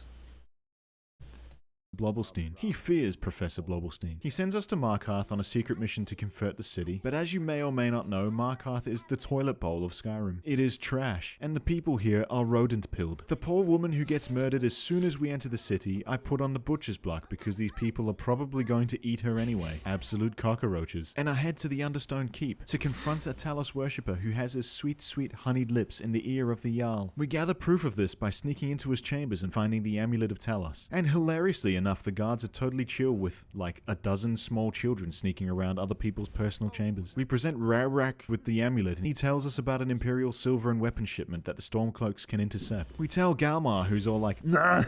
and I steal a horse, this time gaining a bounty and upsetting the blacksmith at the camp, but not enough for him to do anything about it. Ralof gets right up in our face to tell me creepy stories on this spooky night, and the Blob squad rush in on these poor Imperials just trying to enjoy nap time, and absolutely crush them with heavy attacks. I paralyze Braith because she's getting too big for her boots, and watch as she cooks over the campfire. Galmar sends us to an encampment nearby to clear out the enemy, and this trip is wild. I cannot state this enough. Skyrim continuously provides, as it always does. I steal another horse, get another find from I don't know who, and the blacksmith hurls insults at us again, and again does nothing about it. What are they going to do, report me to the Stormcloaks? I am the Stormcloaks. We make our way through what should be a simple A to B and capture the flag journey, but perhaps it's best I just show you.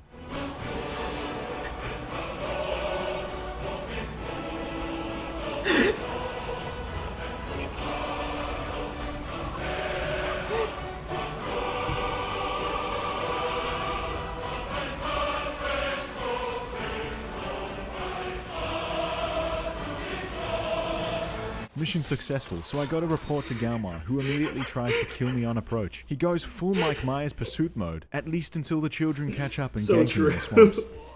Unfortunately, this leaves us no way to continue the quest to fight the Civil War, so I wait out in the swamps for 7 days and 7 nights without food or drink, and return to find Galmar has reflected on his multiple beatings and become a better man.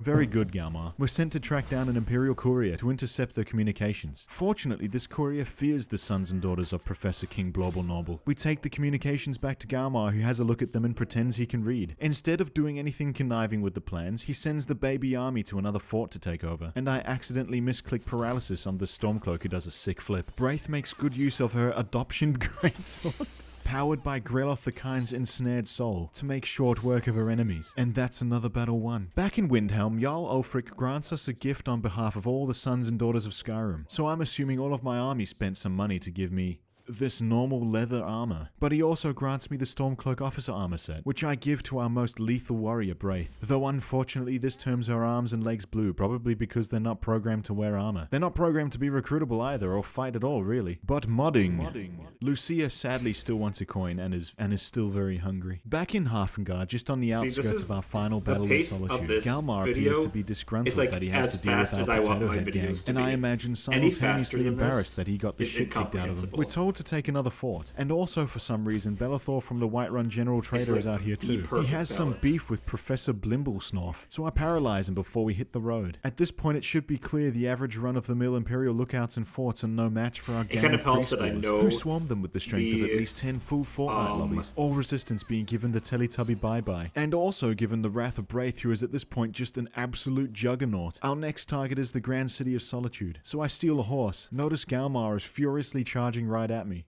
and book it out of there. A speech by our Jarl and would-be King Ulfric is interrupted time and time again by Lucia becoming increasingly antsy for a single gold coin, which I vow to give her soon. But the speech goes on for far too long, so a little trick with him, or any NPC for that matter, is to nudge them to skip the dialogue. I throw a paralysis spell in for fun. The battle begins, and unfortunately the grand climax of this civil war seems to lock out a number of followers from joining, which leaves us with only Runa, Frodnar, and Lucia, who is really putting in work for that single gold coin. This battle has always been nutty, with the exception the PlayStation 3 version, which had maybe 6 NPCs, but with Ulfric parts of the battle ending Imperials like their programs in the Windows Task Manager. Really, this is quite a straightforward and one-sided fight. The final battle takes place in the chambers in which General Tullius and Legate Ricker hang out and play Scrabble all day. Professor Blumblesnorbin's single contribution to this war is a paralysis spell on Tullius, so that Ulfric and the Sons and Daughters of Skyrim can Alt F4 this poor man. I am asked to deal the final blow with Ulfric's sword, but I thought it would be real funny to cast Fury on him instead and have everyone kill him at once. Unfortunately, Tullius didn't watch his cholesterol eating all those Nord sweet rolls, and his heart explodes right there on the spot. Ulfric says a final speech to the people of Skyrim, and by people of Skyrim I mean like 14 people in the courtyard, and if you ignore the fact that his rule is entirely built on a foundation of racial oppression and Nord Unga Bunga, this speech is actually quite eloquent. The Old Mary Dominion may have defeated the Empire, but it has not defeated Skyrim! And there we have it, we're done. For a time after this battle, the Sons and Daughters of Skyrim traveled the world, stamping out crime and injustices wherever they may have found it. But words rang inside Professor Blorble's head, stories of how Ulfric tore High King Torrig apart with his voice. That's totally radical. And while Ulfric did Nord things, Florben studied the voice. While Galmar sat in his castle doing Nord Unga Bunga, Blorben studied the voice. And while the Stormcloaks were oppressing the Dark Elves and the Argonians, Blorpel studied the voice. And while Ulfric sat there on his throne, we thought to ourselves, now I want to sit in the throne. He's just gone.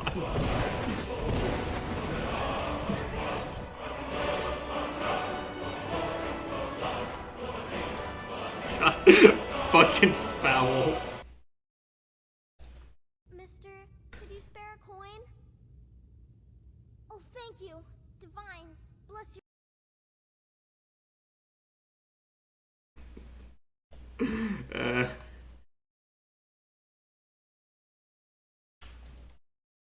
That's your Zomboid.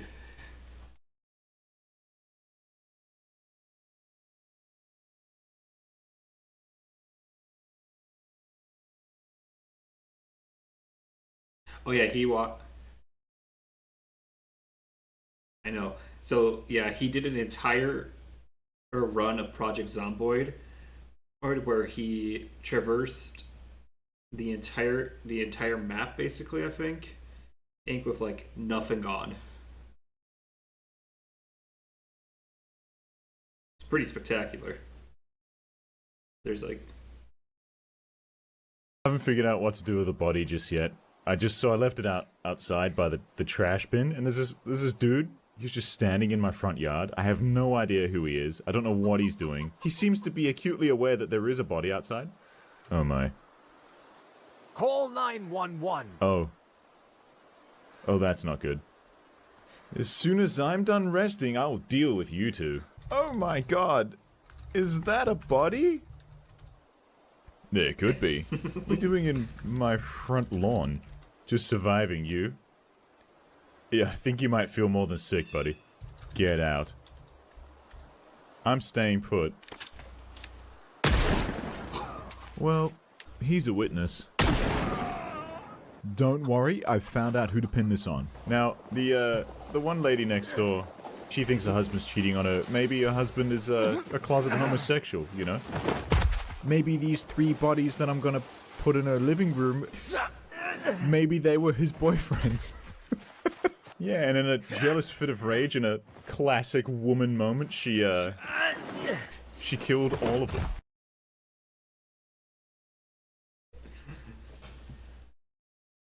How long is that video?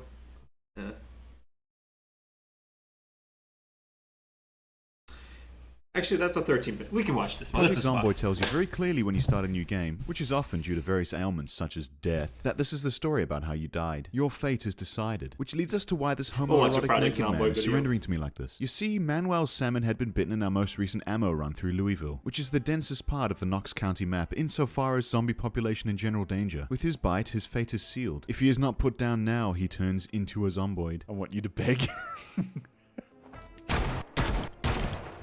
Oh, he's turning. Now, was it really necessary for me to hit him with the butt of my pistol before sending him to the afterlife? No, but it felt good. Plus, the salmon family at this point are disposable. You see, that was actually the second Manuel salmon. In law, the 2 Manuel salmon twins were born to uninspired parents who could think of only one name, instead labeling their kids Manuel 1 and 2. The first Manuel, regrettably, I had accidentally killed by pouring bleach into a pot of stewed lentils when not really paying attention. He then inhaled that whole pot of stewed lentils in one sitting without noticing the bleachy aftertaste, thereafter dying out in the woods alone and afraid. But this doesn't mean it doesn't suck when a salmon does die. The guy's named as such because he's our designated fisherman. You see, salmon broken down means sal, Latin for salivating, and mon, Flemish for man, salivating man, which is what he is because he stands there fishing all day like a brain-dead mess. Oh, you think that's harsh? Well, don't, because he's this guy. Imagine my surprise when in spawned the replacement brother, Automatic Salmon, possessing otherworldly powers such as the ability to rip me through physical objects in the world, and somehow drawing a bullet from my gun to be lodged in his body following a melee attack. Oh! There's blood everywhere. How did you do that? Lodged bullet, what? Lucky I didn't lodge more bleach in you. Counterintuitive otherworldly power, but okay. There's electricity in the air, however. We just know like automatic most, is going to be the end natural game I've upgrade ever to seen Manuel. this game. Showcased by how this absolute man machine simultaneously whenever I watches two usually watch televisions Project loaded up with Zomboid educational videos, it's material, just- while also reading skill just a books for mess. experience boosts. We And call it's this the a Great bunch of guys Education, goofing the equivalent around. of a Cambridge University postgrad study in the space of 20 real-world minutes. This will get most of his skills from 0 to 4. 7 Seagull, me, not to be confused with hit C-tier movie-making legend Steven Seagal, would sit there for hours working on his near-flawless physique, because 7 never dies, he always survives, and we have no need of the Great Education. You see, we as a unit had survived for so long that we had all the materials we could ever need in Ooh, the new event of loss guns. of life, which is why it didn't hurt so much when If I I hopped played the offline game, that I'd day and probably received the messages you're now seeing in front of you, about how automatic had instantly been bitten after I logged out. So who replaces automatic? Who is your fursona now? Hello there. Galactic Salmon. The state of this man. Here's a meal. Wait, Kugo. Now suck them Kugo, up. that's a familiar name. Do you think it'll hurt you very much if I run over you? Not really. Oh, you've seen this video, actually. Galactic Salmon surely is amazing.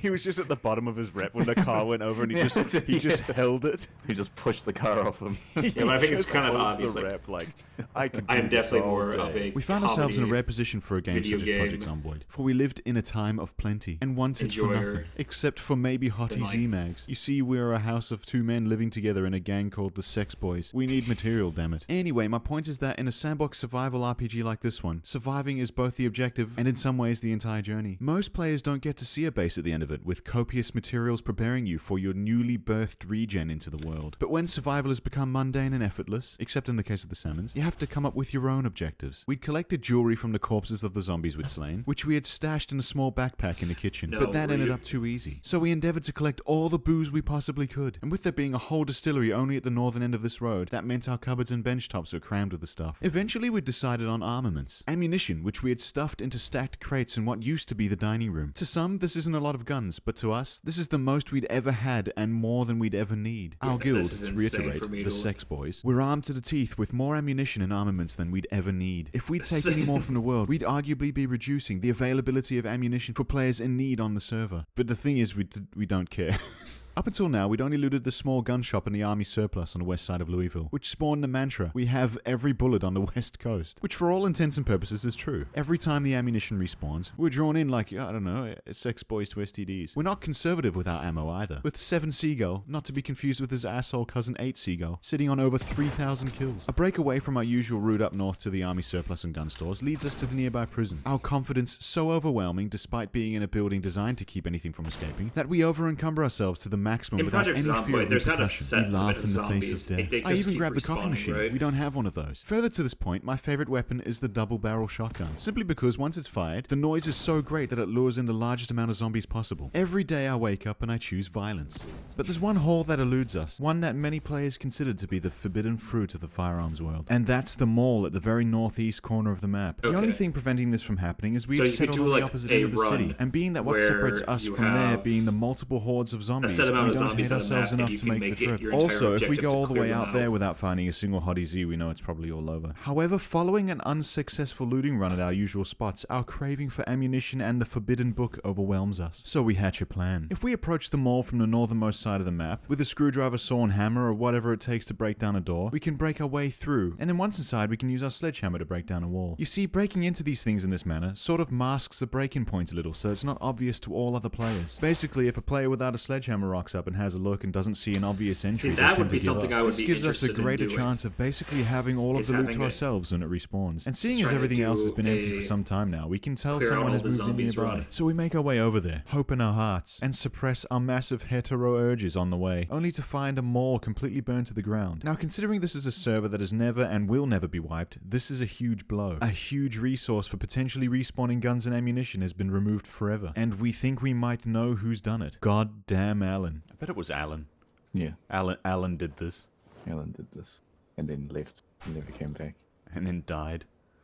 You see, playing on a server for several weeks, you get to know the individuals that play the game. Alan is one such individual to have received legendary status among the sex boys for dying constantly. This man cares so little about everything, even littler than a tiny mouse. Back when we were in Moldra, he was there, took a whole gas station for himself, and he would liberally use Molotovs to clear hordes of zombies, often to the detriment of the entire town. And you knew it was him because there was simply so much ash around his base that you would lag on the way through. We suspect that whoever burned them all down was him, but we hadn't seen any real signs of him in the area. And we know there's a small chance that every time a world is made, there are random buildings off the start that are burned down. But surely that's not the case. We couldn't be that unfortunate. For the time being, there's a gun store just down the road from here, so we head on over. And we see it. Alan's signature base. The kind we'd seen in Moldra. This bodes poorly for Louisville and our prospects of getting more stuff. He's even built a sky bridge over and above to the gun store, where he broke in from above. Then tried to seal this part of the store with a television. Did he really think we couldn't vault through this television like the basic, almost two-dimensional game asset it is? Galactic Salmon disassembles the TV. The madman. Not only has Alan burned down the mall, he's also rendered this gun store useless because the game prevents respawning loot in any buildings where custom parts have been placed, such as the sky bridge. For the time being, we loot everything Alan left behind, which appears to be most of it. As for why, who knows? Why would such a man go to these efforts only to allow a C-tier movie director and a salmon man take it all from you? We totally overfill our vehicle with the loot and continue our loop around the remainder of Louisville. Police stations, small gun stores. We loot the lot. We take the lot. We want every bullet on the west coast. It appears Alan has only been here a short time, and we capitalize on his room temperature IQ by taking everything that he has so far. But we know we'll have to deal with him sooner or later. Kinda like a little spider in your room. The longer you leave it, the bigger they get, and big spiders are scary. Right now you might be thinking, but best guess, you're no better than Alan. So you're hogging resources, keeping other players from getting them. Well, actually no, you sexually attractive viewer who happens to have a microbrain. We take what respawns. Alan is destroying respawn containers. Alan aside for now, we'd looted every wholesale and retail location as well as police stations in Louisville for guns and ammunition. Sweet, sweet ammunition. And all this loot requires much more storage. I'm not clear on what unit of measurement the encumbrance in Project Zomboid is, whether it's kilograms or pounds, or simply an arbitrary unit to represent encumbrance. But basically we filled up 6 high quality crates and 2 poor crates for a combined value of 440 units, as well as our NT cupboard, which is another 100, and our spaces on the tables for our weapons, which now spill over onto the floor. It's a good thing 7 Seagull suffers from massive OCD, because we sort that shit out right away.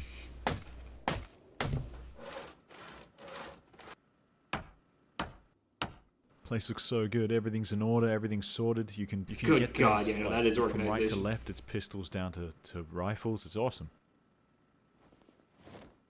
I appreciate you'll be putting that back when you're finished with it. You fuck! Put it back in its spot.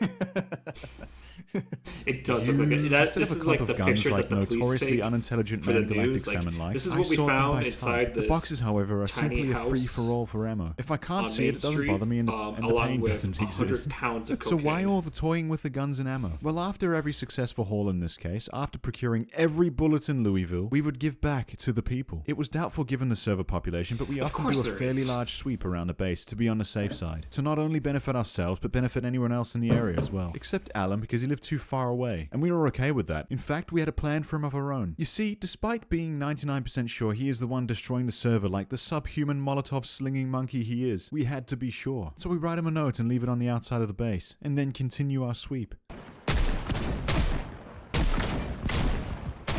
Oh, look at that. Just heavy ordnance. Oh, that's great. Let's go. That's a lot of zombies. No! Galactic Salmon, no! No! Unfortunately, hit C-tier actor Steven Seagal is too fat, and thusly our reflexes are too fat by extension. 7 is based on Steven after all. When I made 7, I made him the burglar class, because Steven absolutely steals a living. The upside to this is I can hotwire cars, which we often do. Oh, also Steven Seagal, if you're a viewer, I'm sorry, I love you honey, but diversify a bit. Why are you always doing ex-Special Forces movie? Do a comedy rom-com for once, you coward. The wound sustained by Galactic Salmon is a laceration, a 30% chance of zombification. As you can see, the man has decided to give up on life. The telltale sign here is that he's wandered off naked into the neighboring property, and then has a mental breakdown and tries to fight me. Why must all the salmon people be like this? As you can imagine, a double-barrel shotgun blast point blank to the chest calms him right down. Calm enough that I can perform surgery to close his wounds, feed him so that he can recover, and with a bit of luck on our side, it will turn out he doesn't have zombification after all. So what are your symptoms like? Nervous wreck, discomfort, severely depressed, extremely bored, nauseous, hungry, unpleasantly hot. I might have a fever. Do you like my family? Ah, yes, the most enlightened salmon. Surely we can't fail now. But that's the issue. As a team, our survival strategy was perfect. We have pretty much beaten the apocalypse. We have food in the freezer to last us for months, plants in the garden to last us even longer, ammo for days, every bullet in Louisville. I pretend I can count and do an inventory check. Excluding the massive amount of ammunition we'd spent the previous day, we're up massively on our stockpiles. That's a lot of We want more 9mm. simply because it fills us with joy to have what others cannot. But none of it matters. If it were to come down to survival, we would sit on this property forever and never interact with the outside world. Only our desire for Hottie Z keeps us sane. And mass extermination of beings resembling our lost friends and neighbors. Our disdain for Alan, who decided it was wise to use Molotovs near the mall, robbing us of our dream of maybe 3% more ammunition than we already had. Something has to be done about him, and it has to be fairly guilt-free. So due to the server rules, we can't and won't be Molotoving his base, mostly because that would Is that mean why we're you're not like better than Project him. But we Zomboid have an so even better plan. We can leave something outside of his house that is so loud that it attracts every horde in the area towards it. So the next time he logs in, he's faced with the minor inconvenience of hundreds of zombies.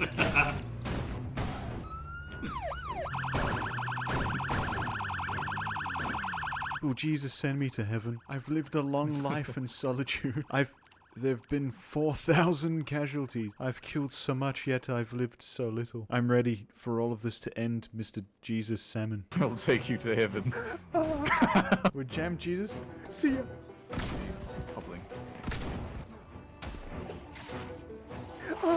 No, 7 Seagull. Okay, he's fine. No, 7 Seagull.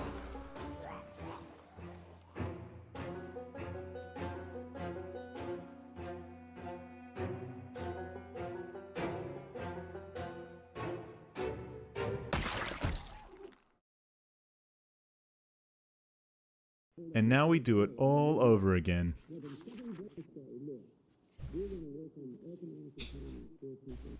Crazy. Wonder what my...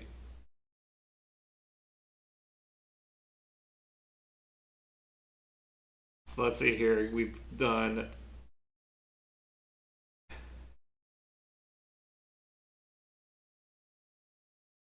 It does look fun.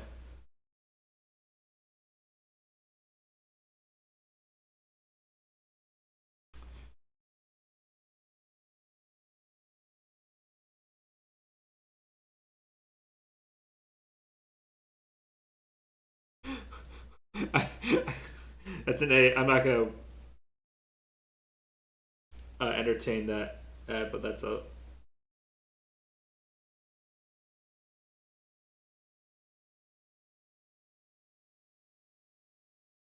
Yes! Oh man, I could just sit here and watch best guess videos all day, but I should probably watch something else.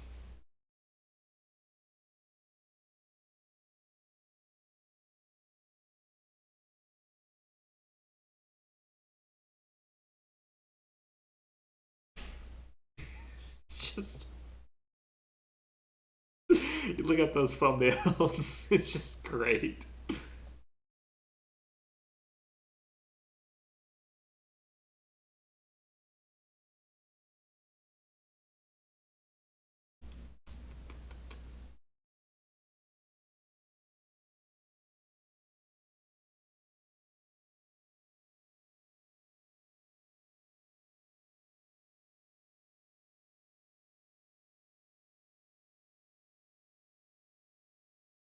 Hmm.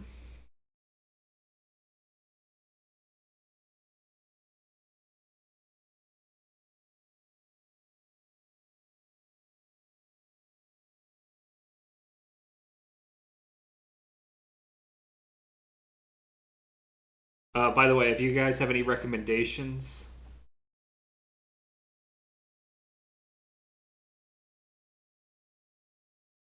Huge quest. No.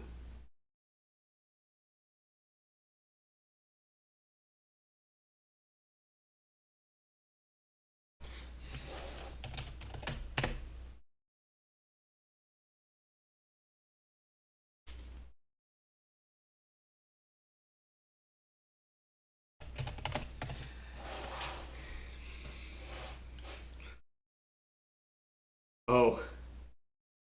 I simply understand.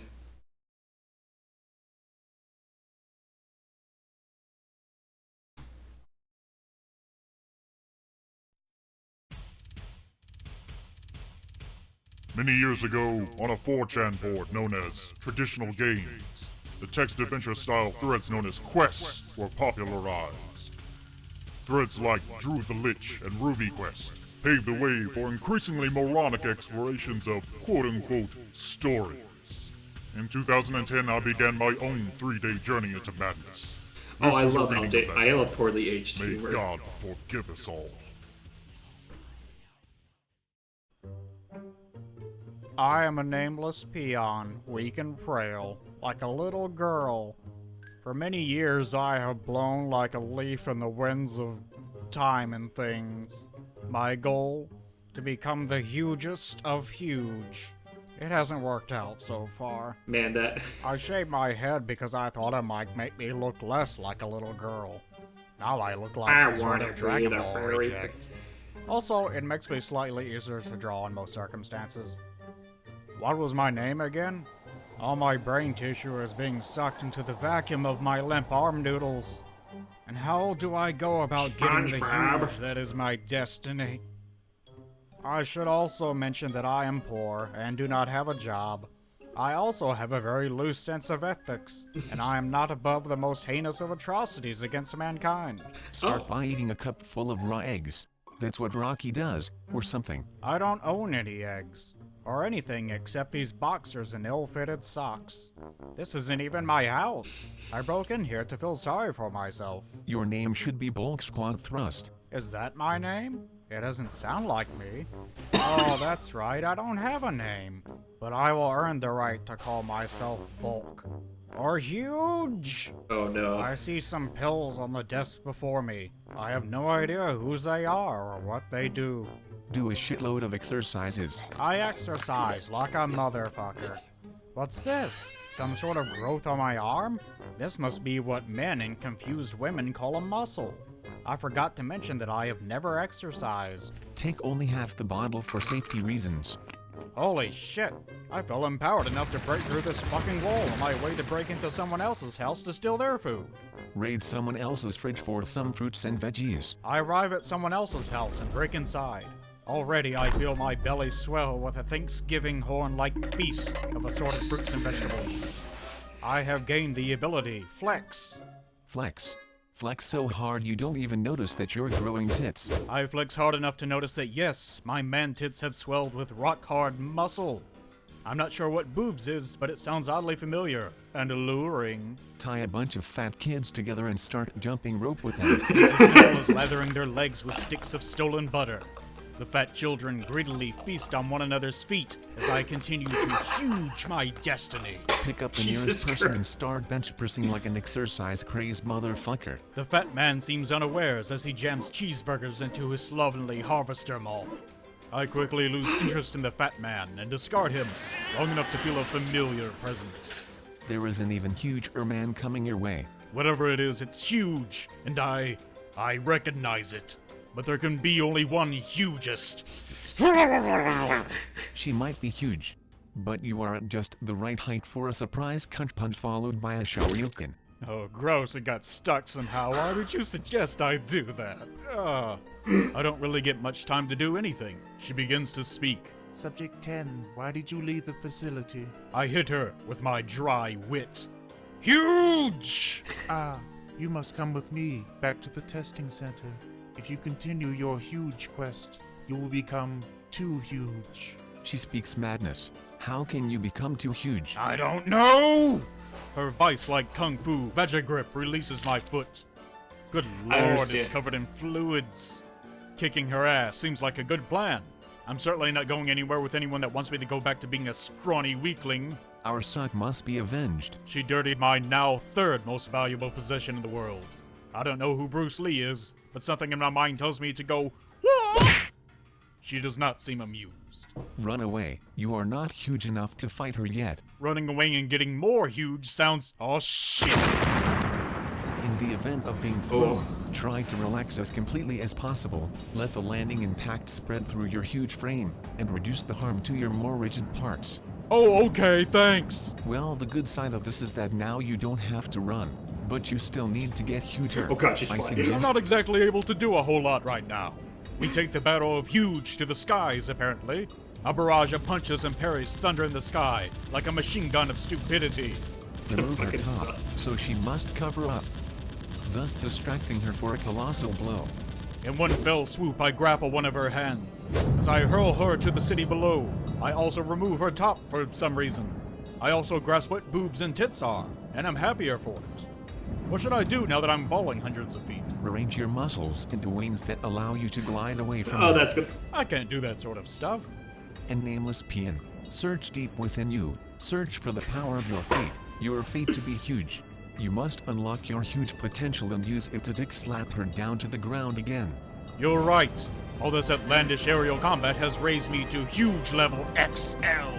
Prepare to punch ground, using your huge. Guns cocked and ready. Huge girl lies in a crater on the streets below. I aim for that.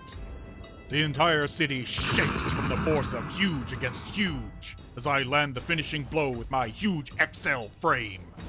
Boss defeated. XP. Huge. Losses. Tainted side. Heed my topless words of huge, my massive friend. I choose to heed her toplessness. Surely you are the most huge of us now. Perhaps you can destroy our master, the hugest. The hugest? Surely she jests. None are as large as me. There is only he. He is the most huge. Train well, nameless one. He awaits you at the facility. Where is that? It's the tallest building in the world. The one with huge facility written on it in huge letters. Oh yeah. Oh It is god, good that City you did 17. not swallow all of the pills. You must not swallow the remainder until your most dire hour. Foreboding. I have more questions about who I am and I can't answer them. why. Because I have died. Ah, damn it. Man, I hate it when pay people my say they respects died and then they with die. a well-placed honk of her exposed boobies. I must mull on what to do next. As your hugeness level has increased, so must your dietary supplements to continue supporting this level. As such, you should eat only the most nutritious source of food available. Humans. Start with what's her face. There's only one grave big enough for her now. Apparently, I am now a cannibal. I did say that I have a very loose sense of ethics. That is true. Any sense of reservation I once had is replaced by the tender wash of warm blood and ham-like flavor. Bench press a building. Buildings are the only way to huge myself any further. Although a steady her like a nutrition of fucking human snake. might help, or not. Eating and training montage.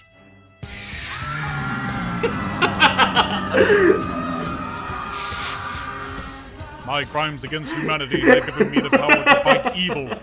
Wait. Anyway, I have achieved huge level XXL. I am ready to lay siege to the huge facility. Wow, how did I not notice this place before now? It's literally the size of a small moon. 30,000 calories. Well, looks like I'll have to infiltrate the lower levels, fight through security, find a way to progress up to the top floors while solving puzzles and avoiding traps, to eventually come to the hugest, to put a stop to all this nonsense.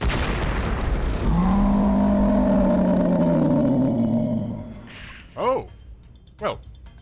Don't worry, it's just perspective. Oh, you're probably right. And that plane he crushed was probably just a bird. When you approach it, you'll see that he's huge, but certainly not as huge as you. Yeah, let's get a better look at... Yeah, I'm fucked. It looks Oh, like shit. huge XXL wasn't enough. This guy is XXXL. What do I do? Eat buildings.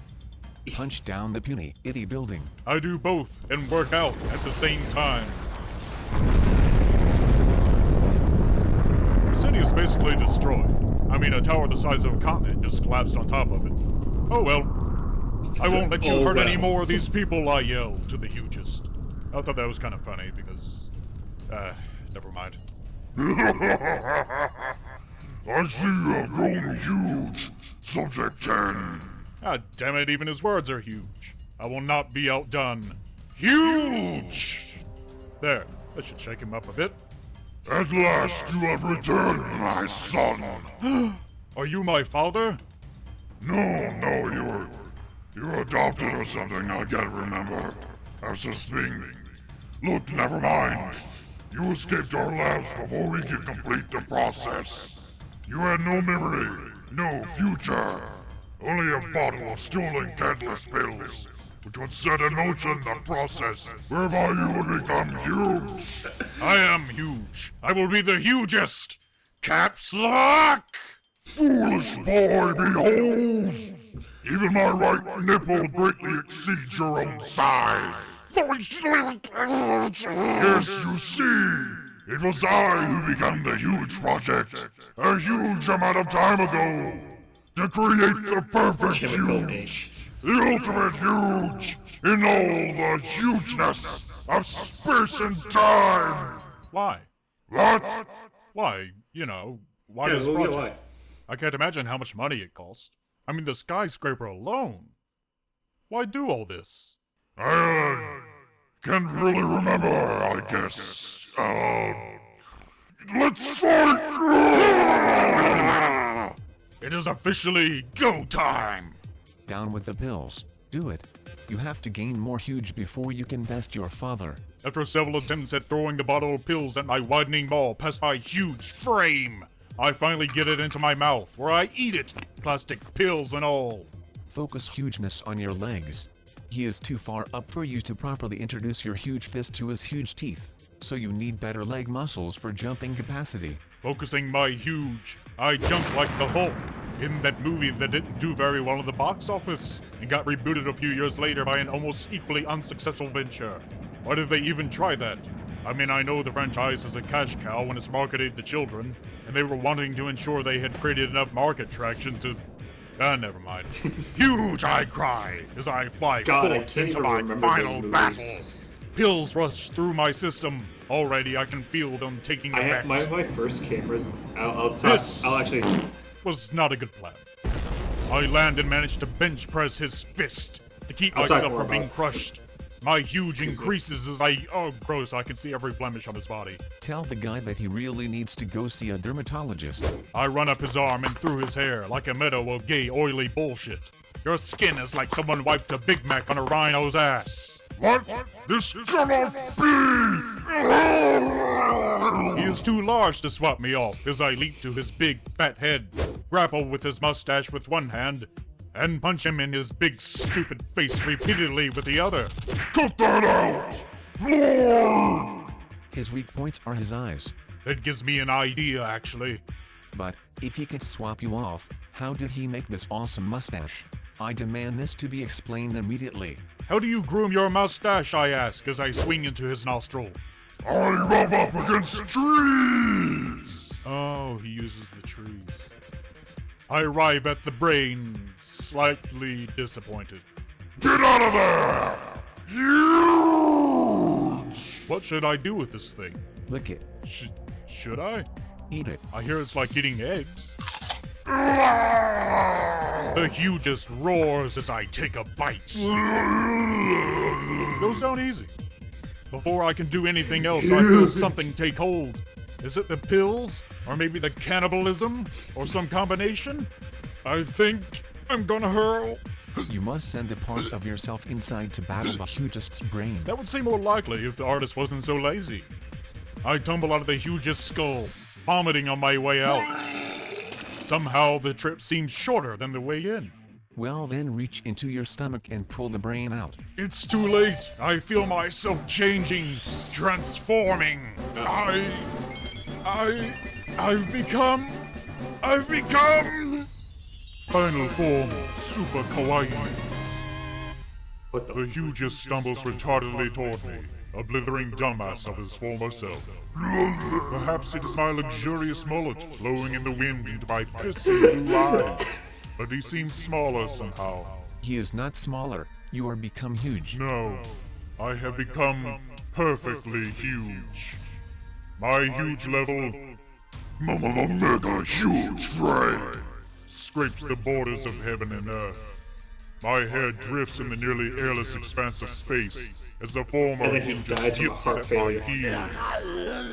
He is no longer a threat. I have achieved the end of my huge quest. I am huge incarnate. What do I do with the toy at my feet? Kick him to the moon. Make a kawaii face while doing so. Focus your huge into gravity and crush him. I shall do all of these things. First, I kick to the moon. Using my immense gravity, I contort space and time, and send the former huges through the moon and into the scorching sun at the speed of light. Truly, my big is perfection. This was the perfect huge in space and time to which the huges referred. I wonder for a moment if he too usurped his own master as I did mine. This is the end But goal this of all is fitness inconsequential now, YouTubers. for I am huge. Alright. I devour the Earth. I devour the solar system.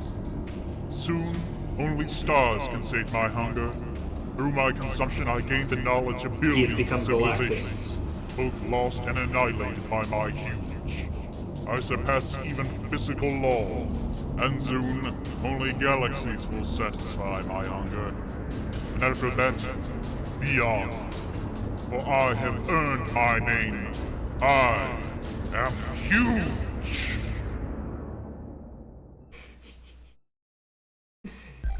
Yeah.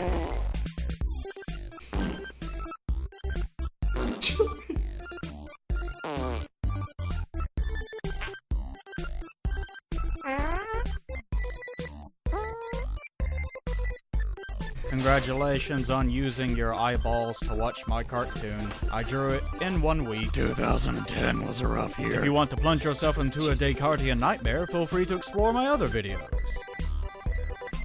That was, yeah. It definitely had like a lot of the writing style of like a 2010s animation. But yeah, going off of the Hulk thing, the first ever camera I had was this like little digital camera. It was like this big, and it had the Incredible Hulk, and you like change the faceplate of the camera to different designs of the Incredible Hulk. And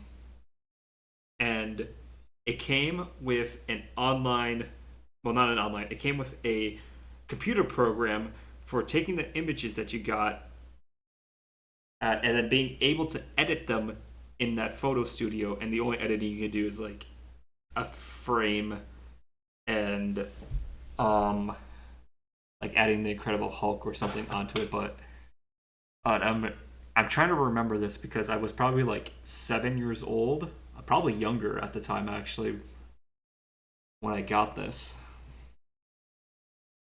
But that was like the first camera I had. That camera's gone now. I don't know where it is. Okay. No, I'm Incredible Hulk themed digital camera. Yes, it was this. Holy shit, this is exactly what it was.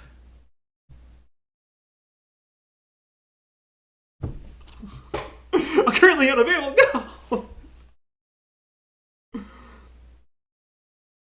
So yeah, kids. Incredible Hulk digital camera. It does a 64 by 48 pixel images. Quality for the time.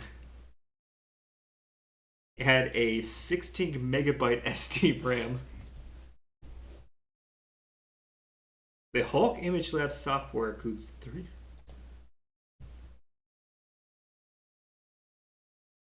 Do not Hulk camera.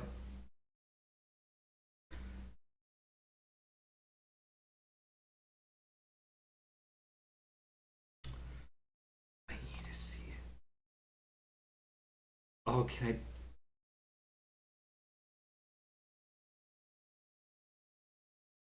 I?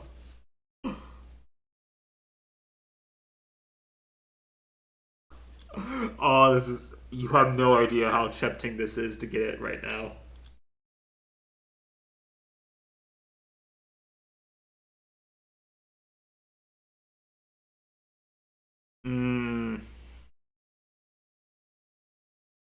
This is like a throwback to my childhood. I'm not going to make an irresponsible purchase. It's less than, it's actually cheaper than I thought it was. 2008. Okay, so I was 8 years old when this was a thing.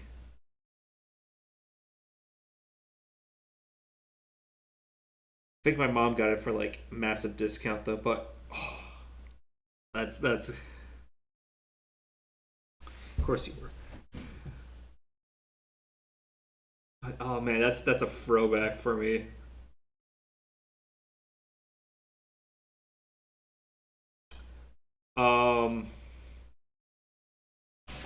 There's another type of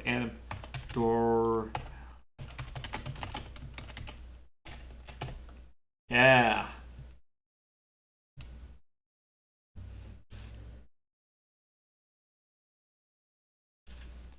Yes.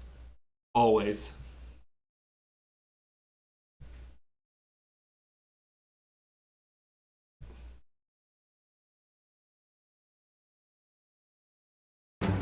We're gonna watch Doralous and Associates first.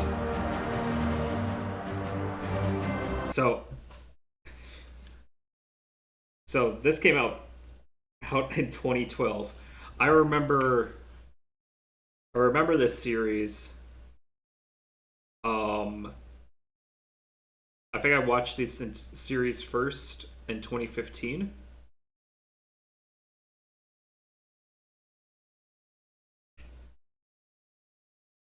And what I learned about this series, though, is that they unfortunately stopped. And I want to, in action here, let me, before we continue on, I'm going to go to Hank and Jed real quick. So I don't know if this...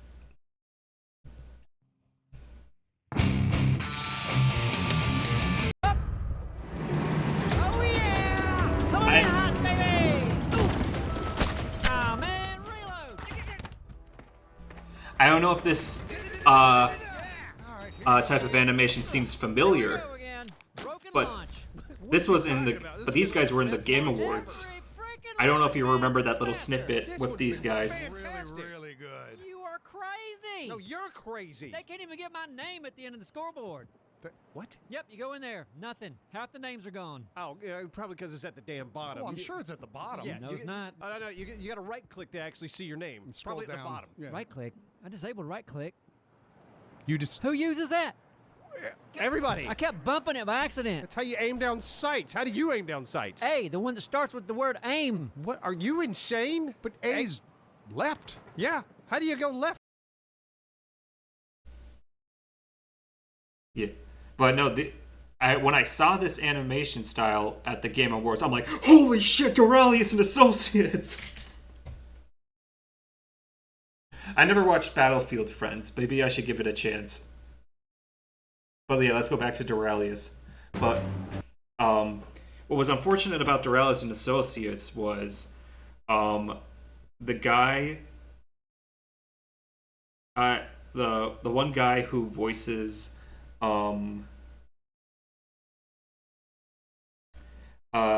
there's a character called Sir Walken and another guy, and I think his name is, oh god, what was his name?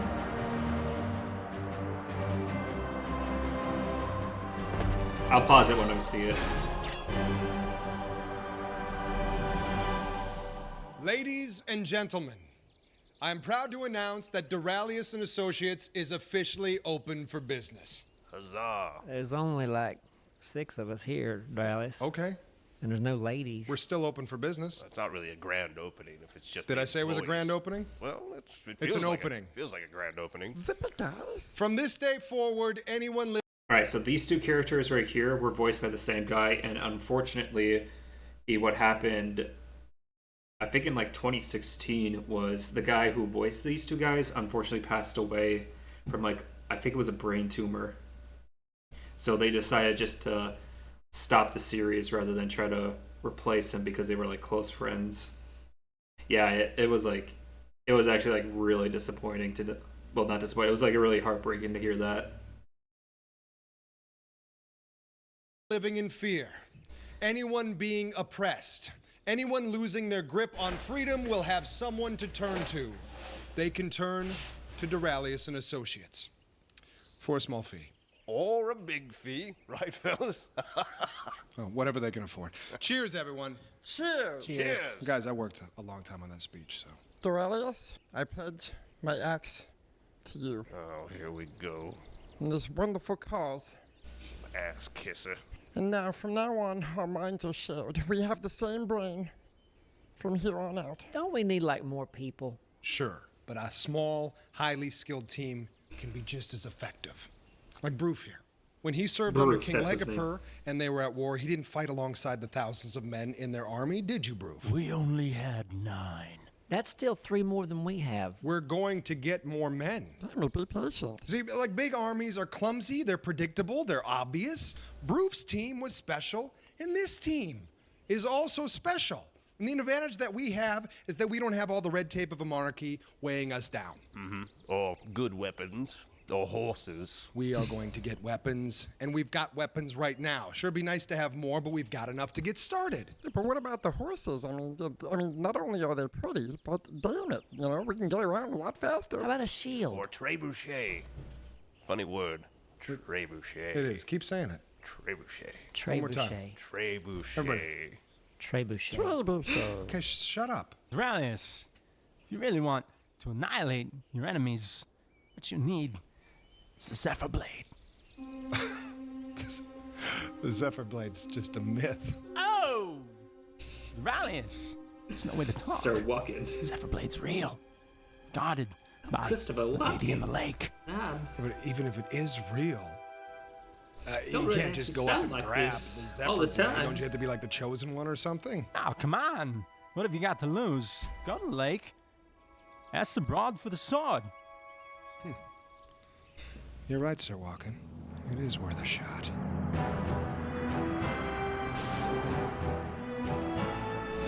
Like, the anime, like, I don't know how to describe the animation. Here Are we just staying here? I don't know.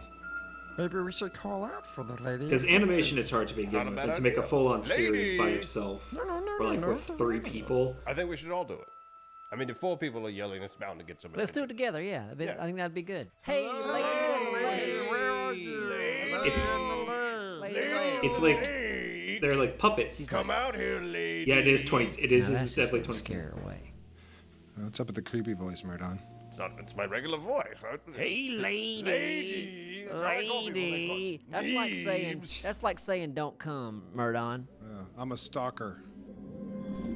2012. Oh wait, yeah, something's happening.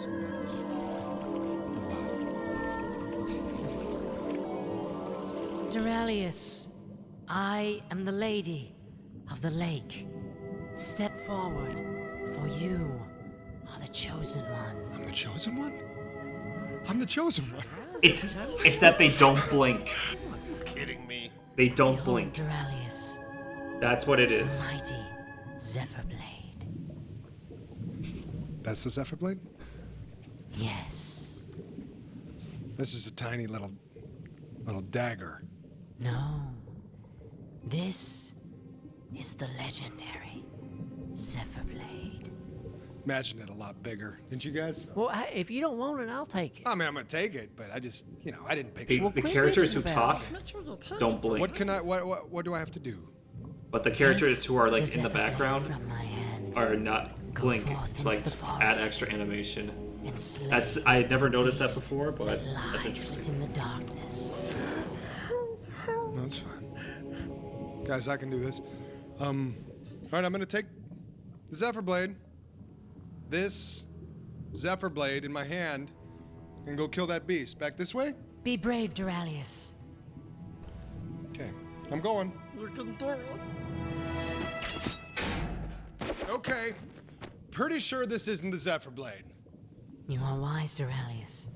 That is not the Zephyr Blade. But I asked specifically for the Zephyr Blade. That is far too small to be the Zephyr Blade. I know that. I said that. I said it was like a tiny dagger. You did not say that. I said that's a small dagger. That's You not said the. that's a tiny dagger? I just got my ass kicked by that giant ass beast. The very and this 2010s freaking dagger humor bent. Can I get of- the real Zephyr Blade, No, please? she pulled that Of out just and you gaslight. went This- crazy no. ape shit over it. Like All you this were is just happy about it. gaslighting. And now you're acting like you She don't told even me it was the appreciate it. Zephyr Blade. You told me it was That's the all the. Zephyr Blade. I think that's all the Behold, humor in this. Doralous, the true Zephyr Blade. Now that looks like a Zephyr blade. All right, that's a biscuit. No, it is the Zephyr Blade. So you're eating the Zephyr Blade. Yes. I think, and that's also I'll a tell lot you of what. like the You those go ahead and 2010 eat that cartoons Zephyr is just Blade. gaslight, Bring your ass gatekeeping back girl down into boss. that That's water what it and is. get me the real Zephyr Blade, okay? As you wish. You know, I was set on fire back there. My bad, Doralous. Doralous, you're being kind of rude. Yeah, but you have no idea what I just went through. Yeah, but she's a lady. I know. How do you know that wasn't the Zephyr blade? That thing was freaking huge. This? No, the biscuit. Have you seen the Zephyr blade? No, but I'm pretty sure it's not a Zephyr biscuit. Well, now she's gonna bring a fake Zephyr blade because you Thank pissed you, her wizard. off. She was eating that Zephyr Blade. Abe's. Behold, DeLorean. It's Doralous. That's what I said. Behold, DeLorean. The mighty Zephyr Blade. And that's a tree branch. No, for this is truly the Zephyr Blade. All right. You know what? Forget it. Because got a whole tree full of Zephyr Blades back home, and I'll just grab one of those. But yeah, thanks for nothing. And all the wounds, appreciate that too. Come on, guys, let's go. So that was our day? So we're just gonna give up DeLorean?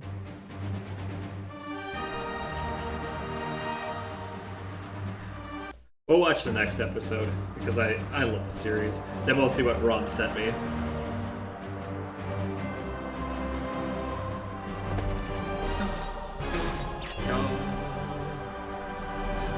I just love the puppety-ness of it.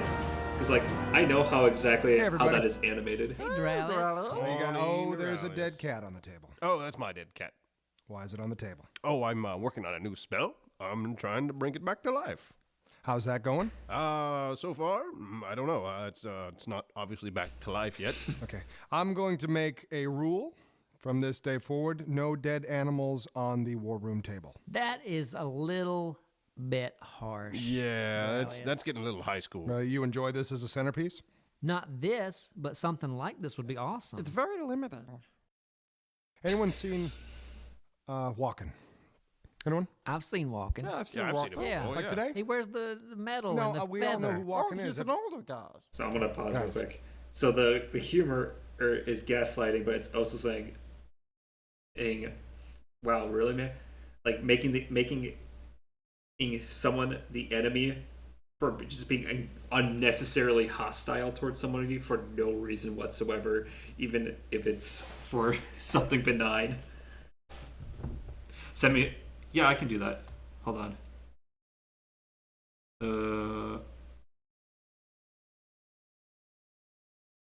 I can do that right now. I've seen him today. He's supposed to be at the meeting. Oh no, I've not seen him today. No, not today. Okay. He's supposed to be here. To the meeting. Meeting numero uno. I did it. I did it. I brought a cat back to life. That's Look at that. amazing. I'm impressed. No idea. See, and now are you glad I kept it here? I mean, I'm not going to say anything. Well, there you You go. probably wouldn't have believed No, him. I didn't believe him You at wouldn't all. have believed him Murdon if he can't said it. hardly So do we any can magic. we can bring dead animals now, right? Oh wait. Oh, okay. Well. Murdon. I don't think that spell worked, man. No, it didn't. But hey, let's still keep it here because it might do something else. This could have been just the first part of it. I'm all right? intrigued now. Okay. It can stay right here. All right. So, hey, dead animals in the war room. Not in the future. Today. Okay. All right. Fair enough. First meeting, which we should have had yesterday, but we were too busy not getting a Zephyr Blade. We need leads. And does anyone have any ideas? I think we should get raises. This is Team day 2. 4-star mention. You don't ask for a raise on day 2 when we didn't make money on day 1 or day 2. sorry, just need to get That's cheap what we're laptop. here for. Exactly. Is to try to figure out how to make money. I can't believe you're You asking said for DBZ a raise. abridged, and you wanted Are to remind me of serious? the Pokemon abridged. No raises. I have not seen any Okay? updates on that Here's yet. my but second rule. We've got 2 rules. That was funny no as raises hell. until we make 2 money. days and 2 rules. I can't imagine what this is going to be like a year from now. I think I'm being only fair. I'm a just leader, and you guys know that. Oh, we saw him, Master Doralous. Are we gonna do what you say now? Hey! Oh, it did work. Hey! Look at you. Oh, he likes you. Yes, we can watch Pokemon abridged next. It's been way too long since I said. Oh, you're pretty cat. You're pretty cat. Oh, I can hear you purr. Oh no. What the hell? Murdon, did you did you have instructions for this spell? I had a book and it was vague because it's, I'm experimenting for the most part. Why would it be vague? Because it's never been done before. I'm trying to do something original. I don't see why you guys So can't there's a see book that. on something that's never been done before. Well, there's a book on here's a theory. Murdon, your cat's on fire. It's on fire. Oh. But Drac, put that out. Put it out. Hold on. Gotta knock at the door, guys. I'll be right back. Well, hey, Sir Walken. Glad you could make it to the meeting on time.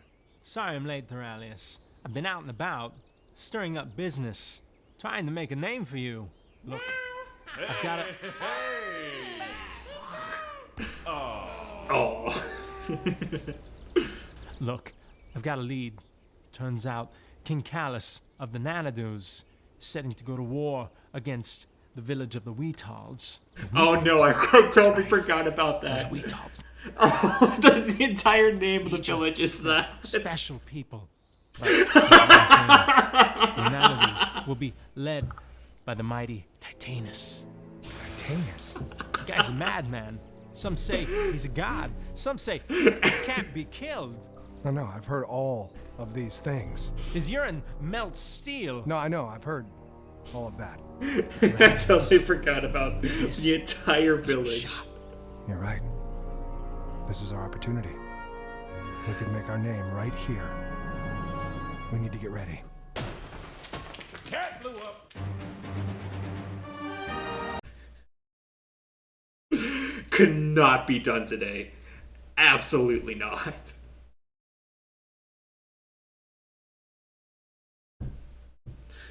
I forgot about that. Okay. I'm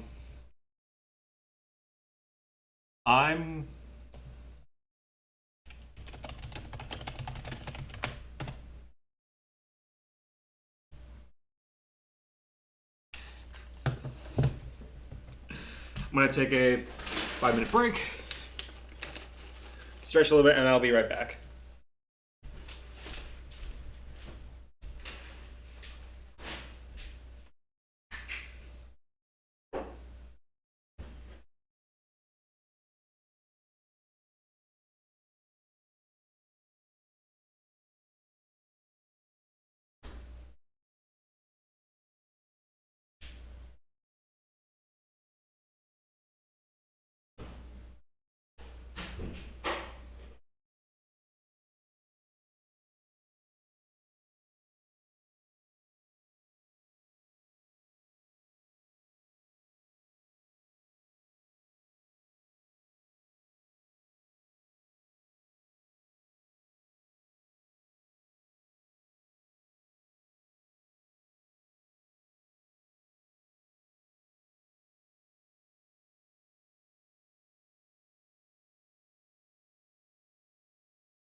Okay.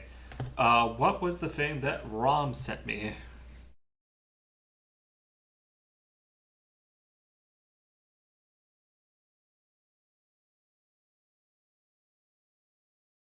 Oh. Oh. Oh.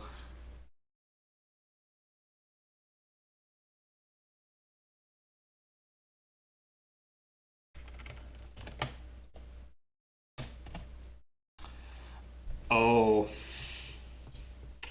So Rom just showed me this. Yeah, so to read out the description of it, it is a planned controller to coincide with Twilight Princess's Wii release. That. Alright, I want to be honest. All of this part is fine. Alright, like all that part can be passable to an extent. At this point, it's like a GameCube controller. This part right here, however, is the monstrosity.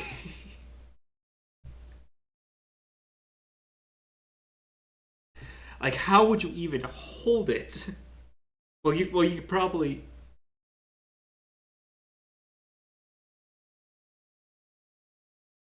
Because that's where like the little thumbstick is, and if you have that giant thing on there.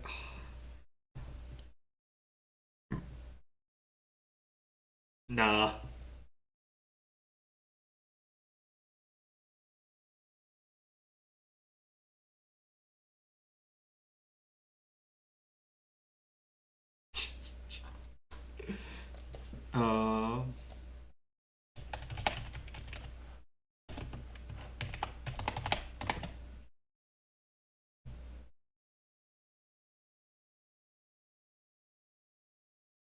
Oh, ain't no way they just. Oh, wait.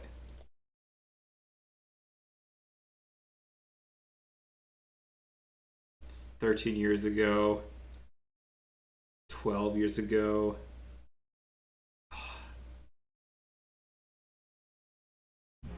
When emergency strikes, first responders rely on the latest technology. That's why you're going down. I think this is the correct Pokemon abridged. I don't think there is a different one, but. Professor Evil Bad Pain Giver. Not before I go down. Save the damsel in distress, Ash. Yeah, I'm gonna save the mammal in distress. Save the orphans, Ash. Everything is going according to plan, Master Isak. Quite good, quite good. We shall make everything strong. Over my wet body. Decide the battle. I can't kill you.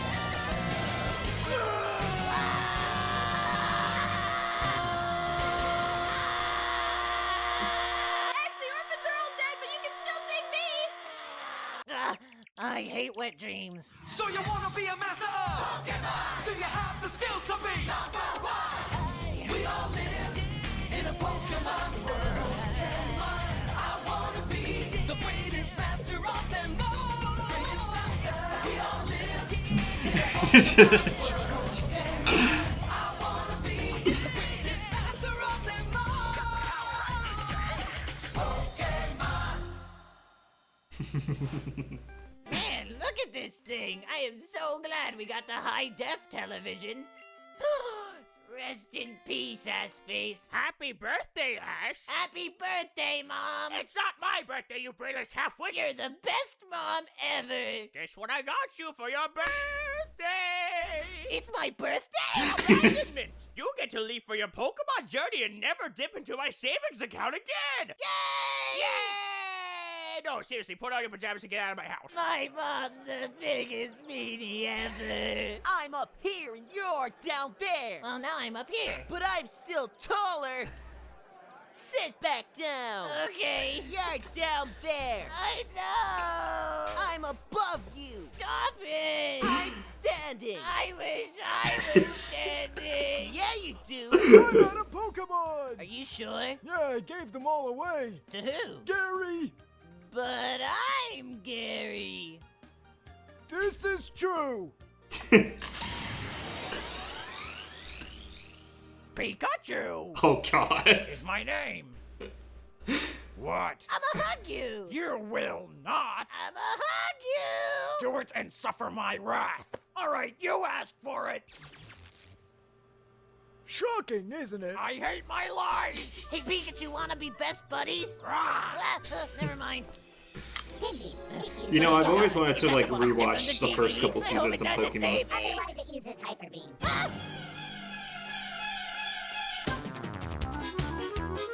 Oh, look, this girl woman wants to chat. I don't think I've talked to a girl before other than my mommy. I wonder if the same rules apply. I love you. What's for dinner? So dreamy. Wait, no, I simply hard to get. The only dinner you'll be having from me is a knuckle sandwich. That hurt my feelings. I hate you so much now that I'll never like you. Ever. Maybe I was a bit too harsh. Quick, Misty, reel it back in. I will pummel you. No, wait, come back. I'll show him. I'll show Sisty, too. I may have only been out here for a few months, but I'll fish up the biggest Charizard the world has ever... Oh, wait, the kid is back. Were you just in the water? I'm not gonna lie, I was hiding from you. And then I remembered that I am not a fish. Are you an idiot? You drowned your Pikachu! Perhaps insulting him is too much. I should try this from a different angle. You are my favorite person in the universe! Too nice, too nice! That might be the nicest thing anyone's... Oh my god! You hit him! You hit him in the face! Apologize right now! Oh, I'm sorry, you didn't deserve that. And in fact, you don't deserve anything bad to happen to you. Wait, you don't know this person? He may be a hoodlum. Hit him again! I agree with you. Just because he might be a hoodlum doesn't mean he is. This is what it's like to be inside my mind, by the way. Just noise. This Pikachu is broken. Isn't there a warranty on this thing? Luckily for you, my bedroom's on fire. Hooray! No heating bill! You know, they say you're not supposed to stand in a house when there's a blazing inferno on the second floor, but it's actually not that bad. By the way, I f***ed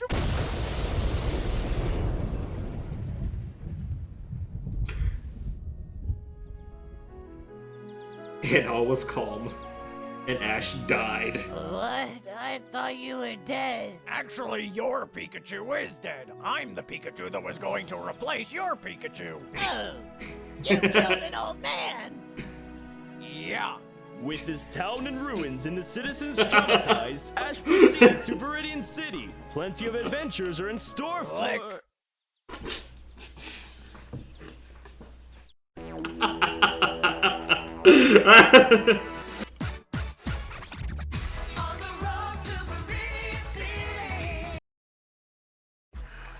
We're gonna watch the next one. Because there are tired dogs in your area, there are drivers in your area.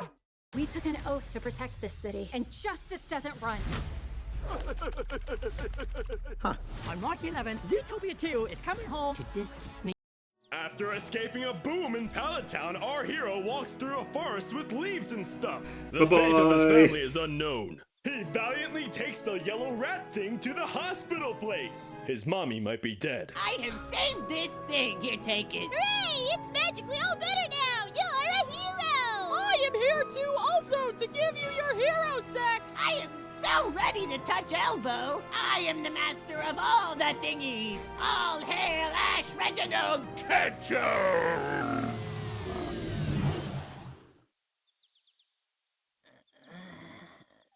What happened? You passed out. Oh. How was the hospital? We didn't go to the hospital because you passed out. Oh. Can you take me to the hospital? You need to take me to the hospital. Can't you see how bad a shape I'm in? I'm like a rectangle. So very shape I am. Hey, I'm talking to you. I should watch the Dragon Ball Z abridged.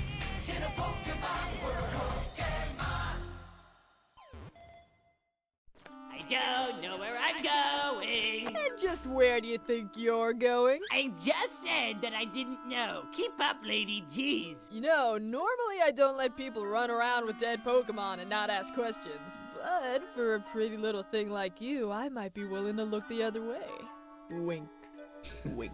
That's so nice of you. You're so nice. You know, my mommy always told me, Ashy honey boy, definitely always talk to strangers. Except it wasn't really like that. It was more like this. Leave me alone, boy! Talk to anyone, literally anyone other than me. I don't care if it's some stranger, as long as you're out of my hair so I can go touch people's privates for money! Are you still here? Go! She sure was a mom. So, for the record, there's no parental figures in the vicinity at all? No one responsible for your well-being? Keeping you away from bad people that might try to take you or take you? No. Oh, no, that's not good. No, I need to take you back to HQ. Get on my bike. Oh, wow! My voice is better now! Did you get the poster, Jane? I did, Jesse. Excellent. Now no one will know what we look like. Might want to replace the balloon then. Or maybe we should replace your face. Ooh, snap! At least it's my face and not your ugly mug. Ooh, snap again! At least I'm a person and not a cat. Ooh, snap! Well, at least I'm a cat. Ooh, I think Meowth won, Jesse. It was a pretty convincing argument. Fucking Christ. Okay,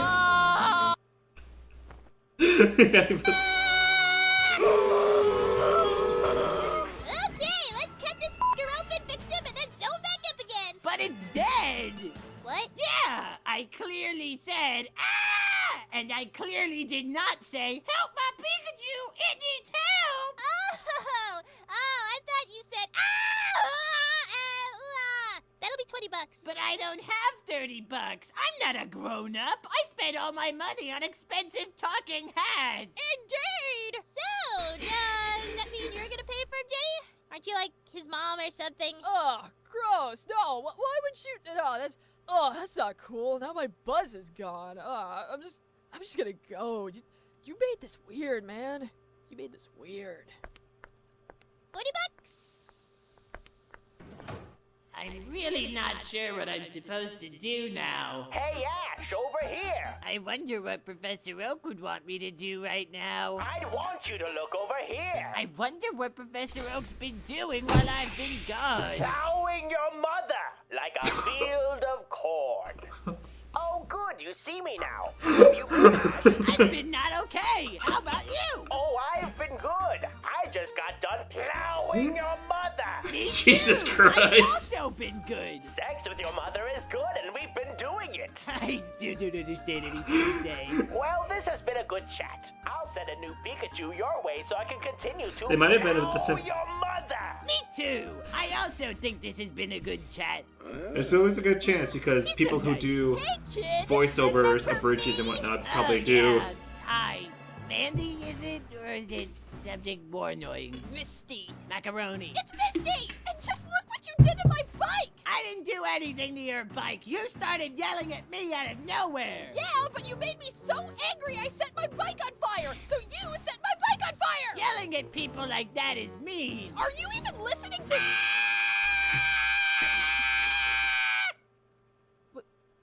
What was that about? Why would you do that? Is that a thing you do? Is that your thing? Yeah. It is also her thing. I don't like this place. I should have never left home. And by that I mean I had no choice. You see, I come from a wealthy family of water trainers. There's Joy! You fixed it, Pikachu! No, but Professor Oak sent you a new one! I added dirt and a light bulb! Look! Dirt!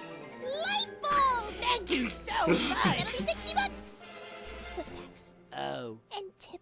Oh. Plus shipping and handling. No, I won't be paying for that. Coffee! Prepare for trouble! Two dead Pikachus. Trouble, James? We've only been over this 100 times. To protect the world from devastation! To unite all peoples within our country. To denounce the evils of truth and love. To extend our peaches from the sky above. Jesse! Are you serious? Your name, James! Can you remember your name? Okay, I'm bored. What? No, you can't just go. You have to stay. You have to stay here. Stop leaving and stay here so we can say the thing that we're saying. Just watch me. No, you can't do that. You have to stay here. Where are you gonna go? No. Just watch me. No. Hey, look, a Pokemon. It is green. I want it. Now that our hero has a new friend and also Misty is there, Ash continues his journey to become a Pokemon Master. Alright, see you guys later. Please stop, I'm so dizzy. Okay, that's it! I have been trying all day to get someone to pay this kid's f***ing bill! If I don't get that money, I don't even know what I'm not gonna be able to buy, but I'm not gonna be able to buy it until I get the money! So you guys are gonna have to pay this kid's bill!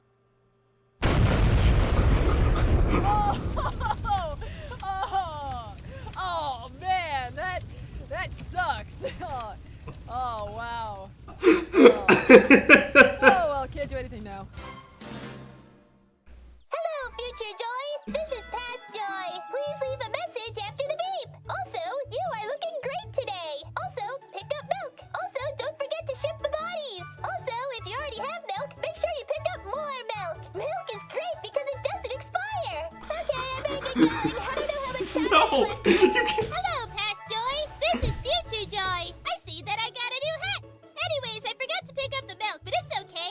Our fridge is gone because these people blew up our kitchen because I asked them to pay some kid's bill. Also, they blew up the rest of the Pokemon Center. Also, the bodies have been sent. Also, I picked up more milk, despite what I said a couple seconds ago. Also, thank you. You are also looking good. You're so nice. Or were looking good. Are looking? Hey Jenny, do I look good? You're not my type, but I wouldn't kick you out of bed. Ah, okay. Well, I don't know how much time I have left to talk to you, so oh damn it, I didn't get to say goodbye! Ah! Just a wild series of events. Let's watch the next one. I just love this.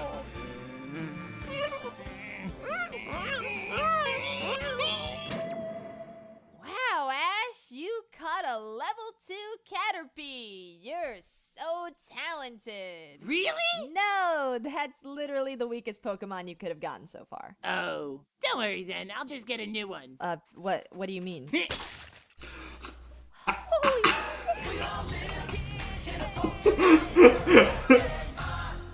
I remember nothing about this series. Holy Okay, shit. Misty, I got a level 3 Caterpie now. Is that better? Is 3 more than 2? Yes, Ash, that's fine. That's an awesome Caterpie. Please don't kill it. I don't know what kill is. You still didn't answer my question. Oh god, we have What question? Is 3 more than 2?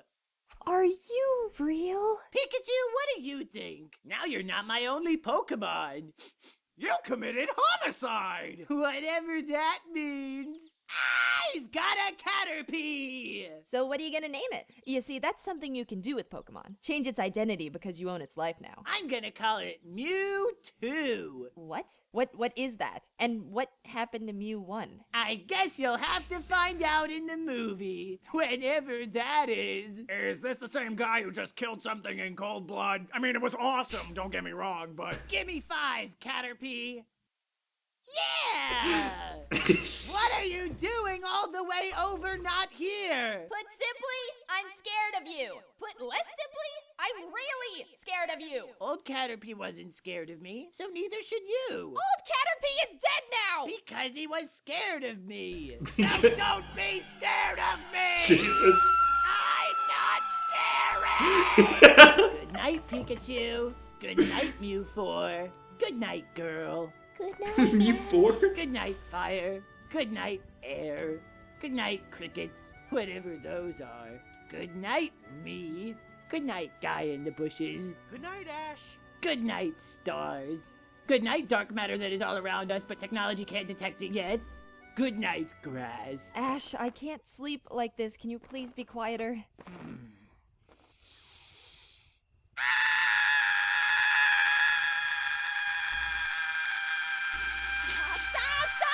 Stop yelling! Yeah, what a good night of rest. This is my life now. Isn't it great? Now let's go catch some Pokemon. What about breakfast? Pokemon! Finding shelter. Pokemon! Getting drinkable water. Pokemon! Pokemon! Pidgeotto, it is a bird. Wow. It can fly. Stop. I look away for half a second and you've caught it. How do you keep doing that? I guess you'll have to find out in the movie. Did somebody say movie? Yes. Well, we like movies. So that's a segue. Prepare for trouble. James, that's my line. To denounce the evils of truth and love. How can you remember my lines but not your own? Jesse! What? Oh, you're doing the bit where we say our names. Meows, that's right. Seriously, Jesse, you didn't do any of your lines right. Get with the program. What do you guys want? I thought we were almost done. We want your Pikachu. That's right, twerp. So you better give it to us. Okay then. Thank you. That's very nice of you. Well, that was a great day of training. Caterpie looks really worn out. You did good, buddy. And I accidentally dropped your new Pikachu in the mud, but I hope you won't kill me, please. Ah, whatever. I'll just get a new one. Again. Ash, I think your Caterpie is leaking or something. That's better than what I was gonna say. What were you gonna say? Ah! It's doing something! Yeah, you're right. Mine was better. Wow, what is that? It's a Metapod. I'm so glad that my Mewtwo is now a powerful Metapod. What a great change. Does that mean you're not gonna kill it? Pikachu, isn't this amazing? I've gone blind. This isn't about you! Well, I just can't keep up. I can't mentally Ditch keep up. Ash the moment you get the chance. If you do that, I will kill you! Now tell me what that means! Let's go get another one.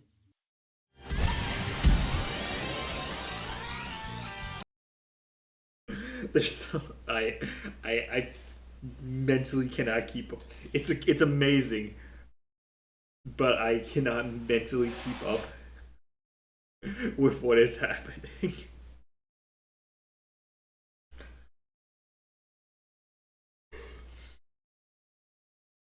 It's great stuff. I love it.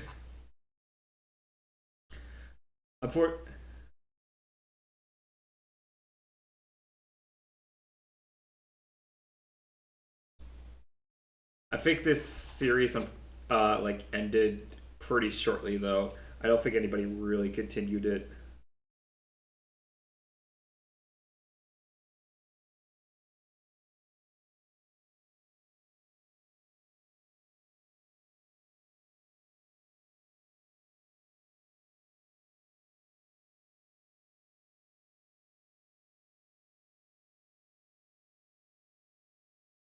Let's see.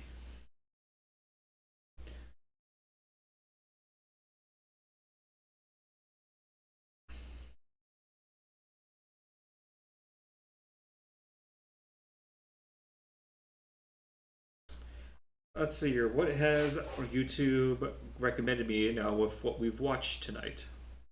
Oh, hey, there's Dragon Ball Abridged.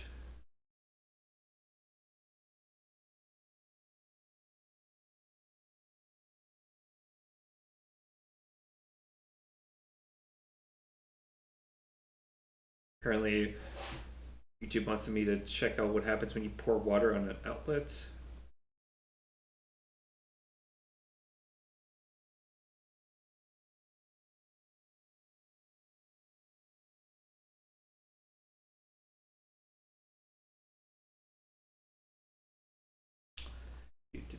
They want to put me.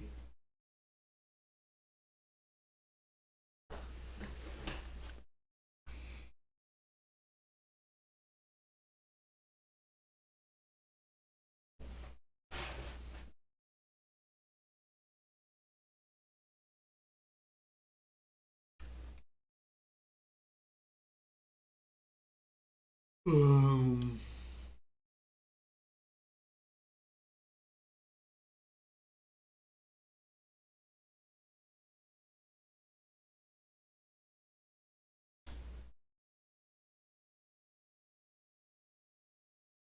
want to watch this. Let's just end it with Pizza something. Hut right now is offering any large pizza for just $10. No. Just download the Pizza Hut No, app don't now. do this. Don't get Pizza Hut.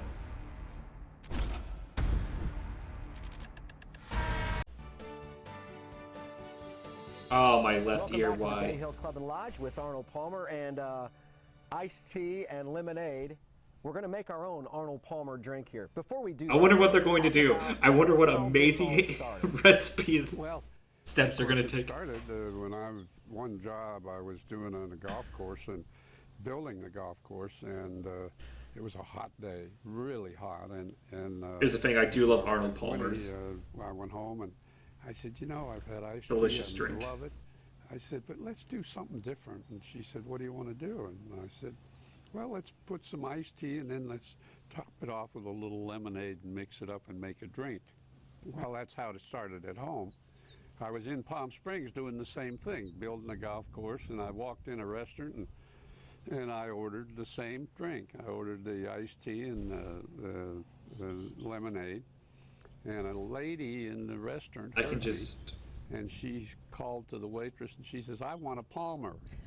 That's where it started, right there, and that made me think about it. So I talked to some people, and here we are in business.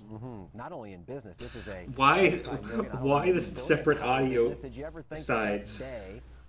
Could you imagine And here's the that thing. day turning into this day This where video was now from in 4 days every ago. Grocery store, every convenience store, every pro shop, Arnold Palmers are being sold. Well, I could only hope, but at the time I had no idea that it was going to be as big as it is. Arizona has helped us really put this on the market and full time, and it works. People like it. There's no doubt they like it. It is I'm not gonna lie, I No one has had this associate opportunity before to have Arnold Palmer himself Arizona make this one. Now tea tell with us about Arnold Palmer what's the more than perfect any mix. We'll have a other picture other with some ice. We have products. a couple of glasses. We have regular tea here. Is that okay? And then just regular lemonade. Well, I will start with this regular tea. Okay. No, and, his give you an idea. sometimes his It voice won't be comes in as both. good as they might What be, is but this video? we'll just pour some in here. And Wow, here's the greatest. come right on up. Such advanced cooking right here. We have a full carafe of the tea. Got it. Okay. Now, of course. I wonder what they're gonna do you know, next. People will guess about what we put in, and I'm not going to tell them exactly what we're going to put in, but I'll give you an idea. We'll just pour some lemonade right in here. On top of it. You know what I want to make? That's it. Is a cup of lemonade that isn't from Let's powder see form, what like happens. Okay. taking lemons, There, squeezing pour them, it in and there turning for that you. into actual Now, lemonade. while I'm filling it all up for you, Let's I'll taste just it. give you a little shot. Yeah, I'm gonna let's see. take a little myself. How about this? Way to It's go. a chance of a lifetime. All right, cheers. Cheers. See, All right, let's taste this. this seems like perfect YouTube poop film, like just raw footage. Like, Is that good? That is so good. like you cannot tell me that this would not be Pour me another. perfect. That was great. Very good. So as we enjoy this, and you look back on serendipitous moments It's just like so mundane. this is so one of those nothing things where you probably couldn't that even dream of this it marketing. would be but what I heard perfect. as you told the story is your wheels are always spinning. You're a businessman at heart, even though you're a great golfer. Well, I'm always thinking about things to do. I enjoy, that's part of my life, and since my father kind of got me started way back in Latrobe on the golf course.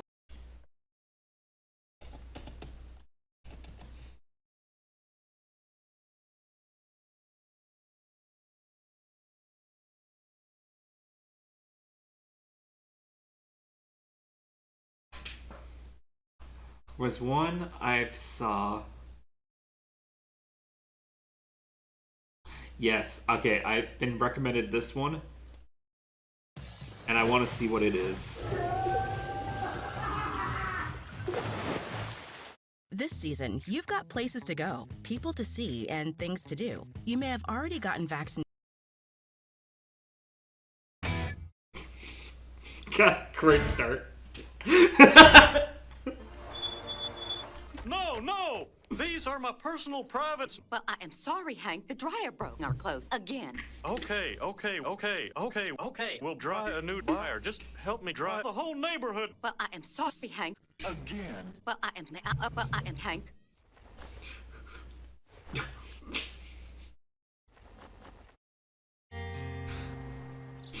Let's buy this one. It's like watching Wet Clothes. Only the show is about wet TV. Only the TV is about watching this one. Only this is Wet Clothes. Could you tell me the difference between a dryer and a dryer? Sure. A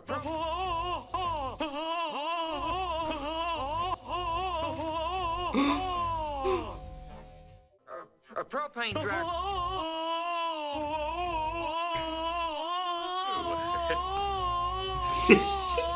Let me run through the numbers. A family of 3.5 does 4.5 families a week.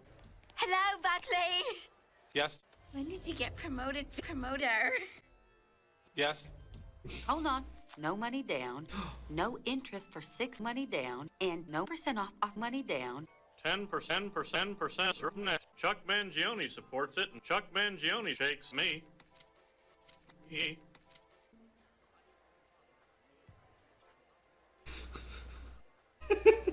Where's Uncle Hank and Aunt Hanky? You know. But think about it, Luann. Why would you think about it? It just doesn't make sense. Trying to think about it. Bring a child to think about wet clothes. I'm sorry. Yeah, no, that's all. Hold on a minute. You made a mistake. I have credit. I think I recognize a credit face when I see one. We can't take checks from people with credit. Wet clothes. On sale. I'm pretty sure you can't just look up credit. Nah, it's a piece of cake. All you need is a $10 bank fee. Well, there's the video in your whole... What? It says I owe $40, and that can't be true. I always owe $40, and I want to know who's ass to kiss. Bobby, you ever heard of a movie called Ass? Ooh, I think that's the one with the 2 cops, but not really. I am interested. Oh, no, you're not Bobby. Bobby, you ever heard of Bobby? No. Penalize your ass, and we'll be on our way. I need the tape, Hank. Okay.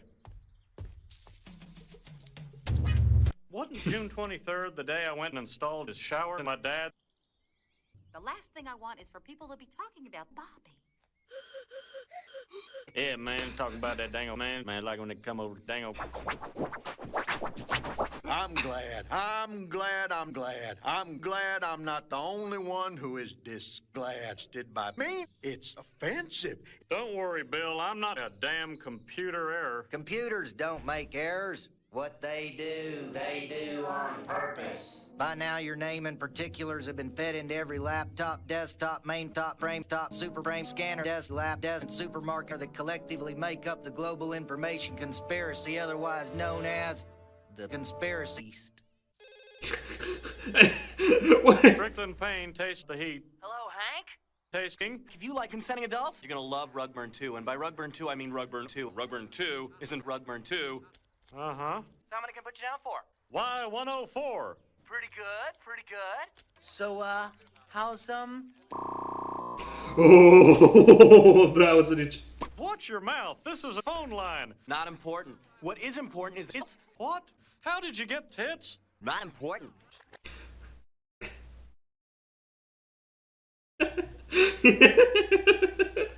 Shame on you, shame on you. My future children will someday shame you, Hank Hill.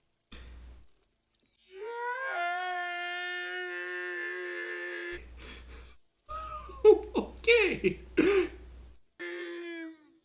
I would like the luxury of clean clothes right now, but I don't have any clothes to vomit into. If you want, I can get you the child who died in 1593. Bobby! Do not, Bobby! Look, just help me get to the smut office. Next! Yes. I want you to return these magazines and, magazines to my home. I want you to take my name. Do you know this guy? Just some dirty old man hanging around back at my place if you're interested. I'll be next. Oh no, I just stepped in the book of Revelations. Of course you did.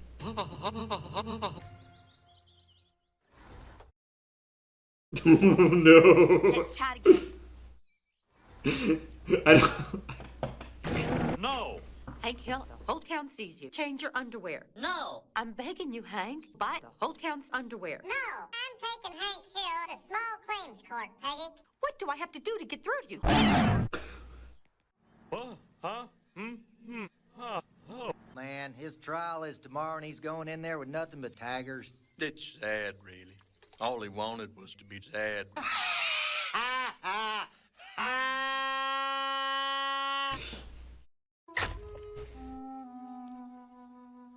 How dare you try to expose my son to law enforcement officials? You never saw police. Gotcha.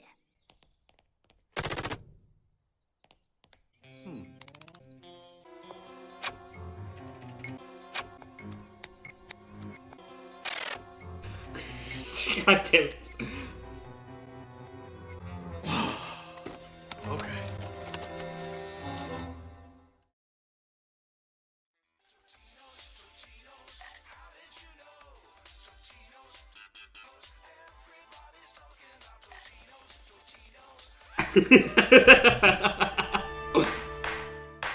Next case. Hank Hill versus Hank Hill. You are hereby ordered. Hank Hill, you allege that you have been the target of arrest at the hands of a No, they Mr. cannot. Hank Hill. That is correct, Your Honor, and I can prove it. My mom told us to party for 3 hours. Oh,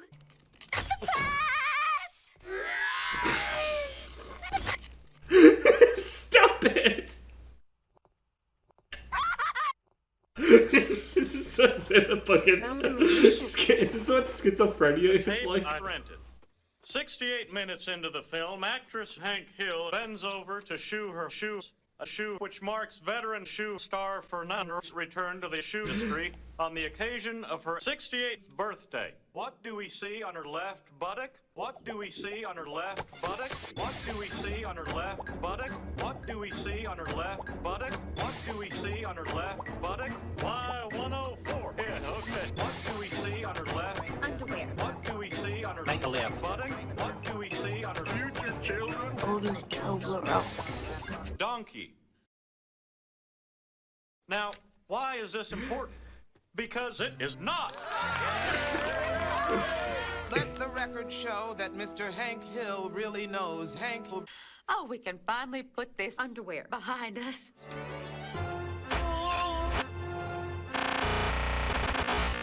I don't believe it.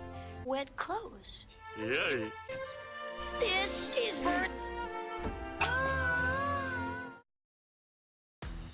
Join Delicious Rewards and turn points into free Culver's favorites. Aveeno skin relief. You know what? I think Culver's being the end of. Oh no. There's more.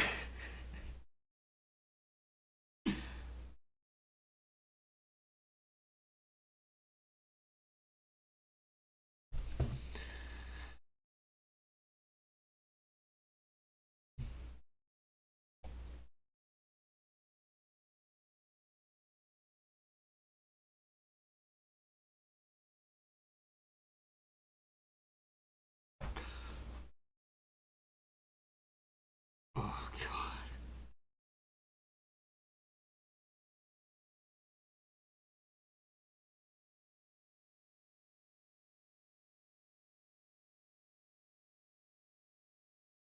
This one. Oh, this one. What's my problem? First of all, I'm a rat.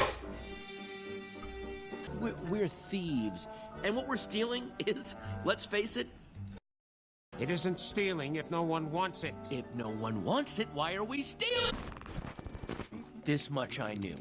If you are what you eat, then I only want to eat humans, but there's something about them. They don't just survive, they don't just survive, they bleep, flop, flooba dooba blub, a flooba dooba beep, oh flop. Something about them, they don't just survive, they skip it up and that up.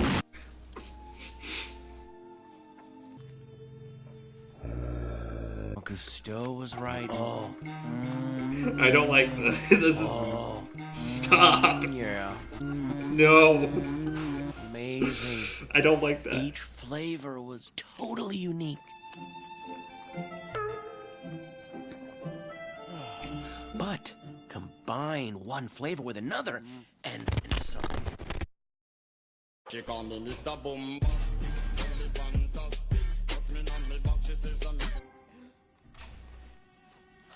So now I had a secret wife.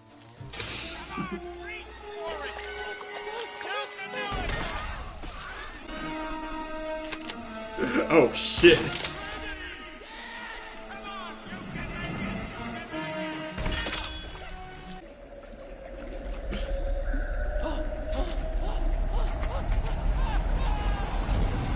You know, in that movie, how did that book not just get absolutely waterlogged? I'm in the sewer!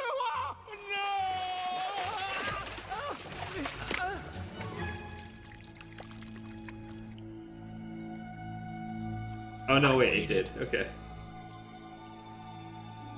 For a sound. Shut the fuck up. A voice.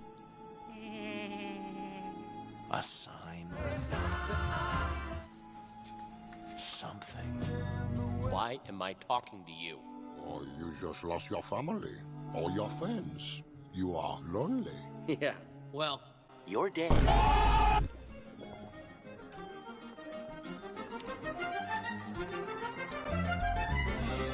Taki's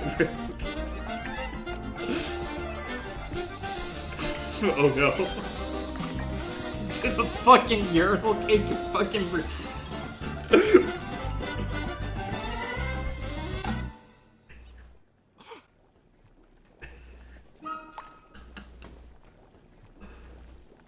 The salt! Where is the big garbage, boy? Cooking!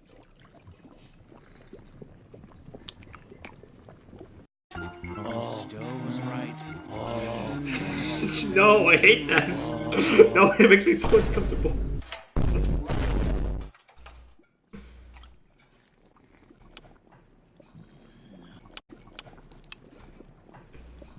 Don't do it. What are you? Fire? What? Morning, little chef. Fries and chicken. Oh no.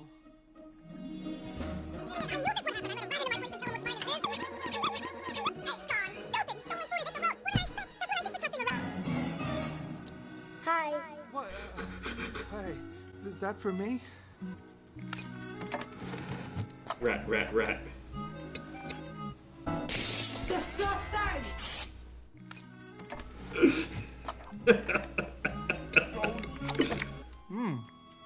That's good. What'd you put in this? Where'd you get that?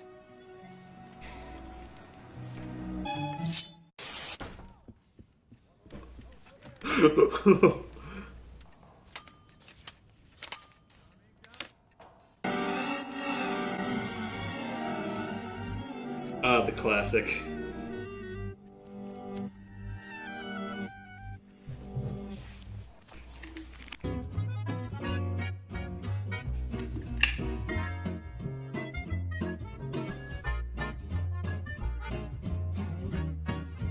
That should do it. How do you tell a good bread is without tasting it? Not the smell, not the look, but the sauce. Listen. So, a sauce. Oh, funny of crackers. Only great bread on this sauce. So you see, we. You lost me again. Ah, yeah. But that was interesting. Most interesting garbage I ever had. Hey, what are we doing? Dad doesn't know you're alive yet. We've got to go to the colony. Everyone will be thrilled. Yeah, but... What? Thing is, I kind of have to... What do you have to more than family? What's more important here? Well, it wouldn't hurt to visit. You didn't think I was gonna stay forever, did you? I mean, eventually a bird's gotta leave the nest. We're not nests. We're rats. We don't leave our nests. We make birds leave our nests. Maybe I'm a different kind of rat. Maybe you're a bird. Maybe I'm a rat bird. The band's really on tonight, huh? Rats. Birds. Birds. Rats. Hey, your will. Oh, this is interesting. Mind if I... Not at all. He's your son. Sus. You're right, Dad. Who am I kidding? We are what we are. Wait, he's the... And we're birds. Rats. Rat birds. Oh my god, you're right. Attention. Attention, everyone. Night. Tonight is a big night. No. Titus is coming, and he's going to order many toast. And the truth is... Good afternoon. My name is Russell, and I am a wilderness explorer in Tribe 54. Dad, I don't know what to say. I was wrong about birds. And about you. I don't want you to think I'm choosing birds over rats. I can't choose between two halves of myself. I'm not talking about nests. I'm talking about guts. Huh?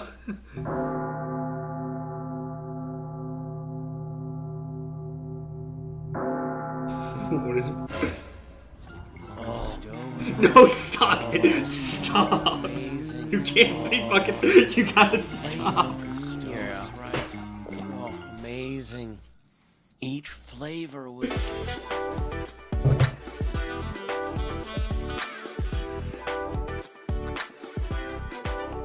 No. I didn't, actually, no.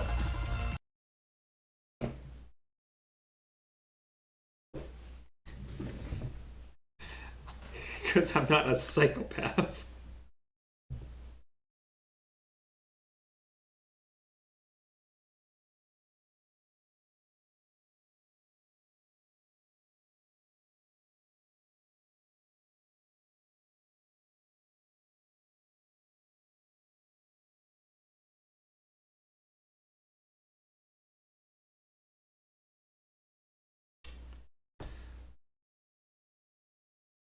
All right, I'll watch. We'll watch one more, then I think that I'll call it for the night.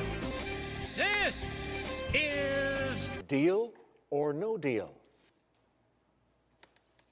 Just Party. Let's meet today's contestants. An English instructor from Richmond, Virginia. This Alaya from St. Louis, Missouri. Chrissy, and our returning champion, poser from Los Angeles, California, Jonathan, whose 2-day cash winnings total $41. Yeah, hello, my friends. In his second appearance on us.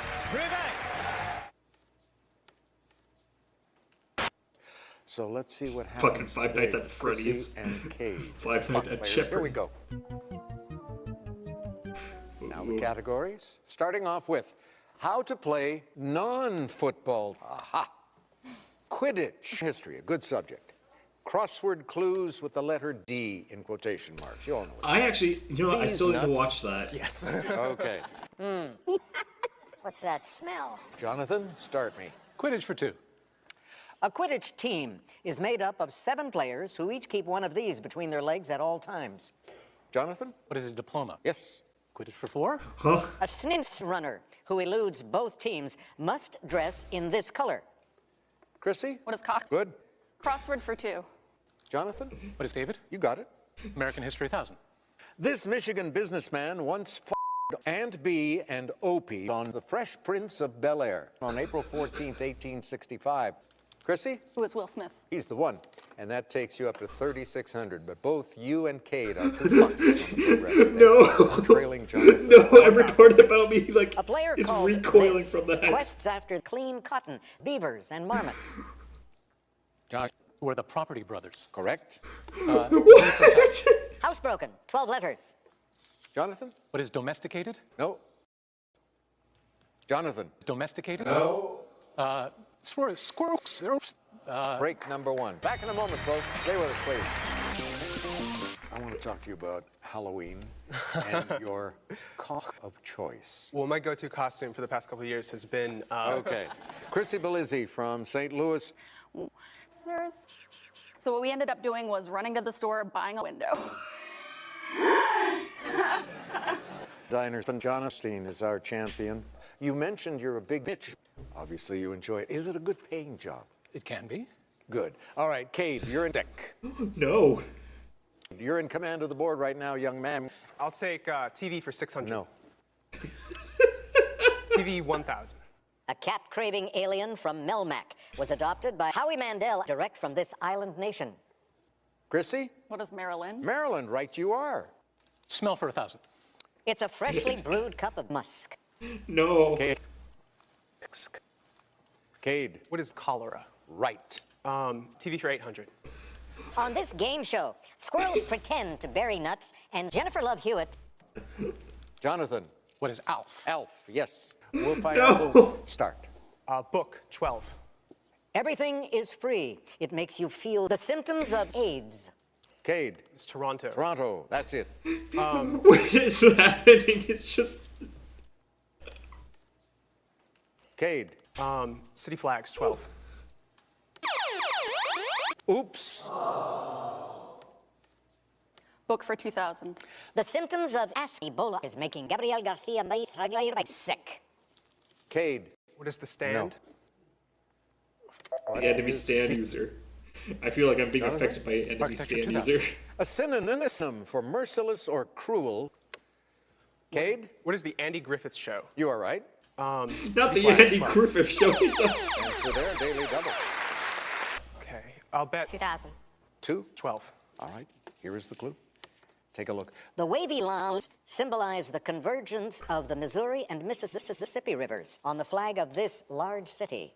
What is... Jonathan. What is Istanbul? Yes. Architecture 16. A fan light isn't a fan light. What? It's a window. Window. Acronyms. No. Cade and Chrissy lost almost $50 billion. Oh, God. Renditions 1,200. Marvin Gaye and John Fogerty sang this Wizard of Oz classic all along the Watchtower beautifully. Chrissy. What as I heard it through No. the grape? Cade, back to you. 2,000 brothers. In 2068, Henry, Emmanuel, and Meyer closed in New York City. Jonathan. They closed the entire fucking city. The entire city is done in 2068. Oh. That's it. And with that, you have prevented an Ebola outbreak. So it's coming down to Oh, good. For our final today, we're going back to Oh, no. 1940s history. Oh, no. And this... Oh, no. Air Force pilot Gail Halverson earned the nickname waterborne illness for his actions during this 1948-49 event. Cade, you are cis. I'm going to make the assumption that you suck.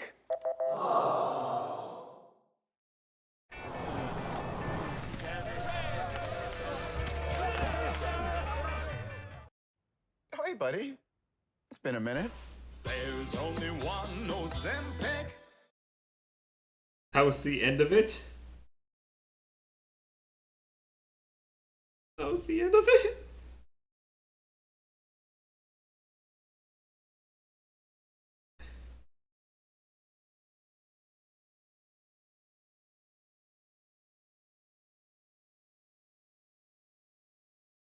Now that's a Raising Cane's feast right there.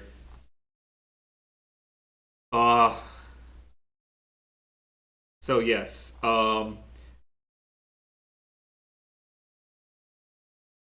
watch more Best Guest because he's funny.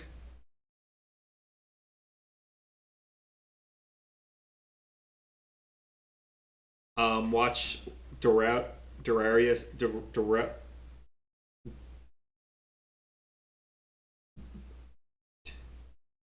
and Associates.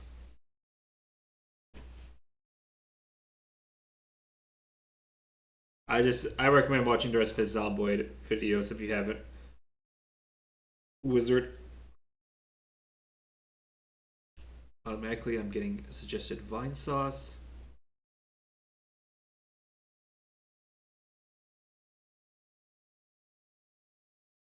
But I will have to end it today.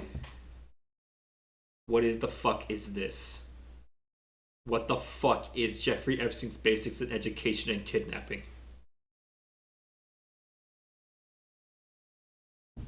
Yes, I still love doing these. These are always fun when it's like get to do them. I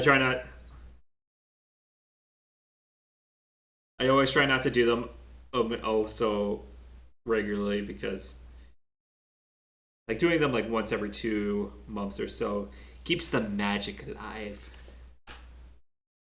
There's just a lot of crazy stuff out there. But back streaming again, and for the month we will continue off by probably finishing up the Retrospector V2 mod tomorrow and go from there. So as always, remember to stay good because you are good. I'll see you tomorrow.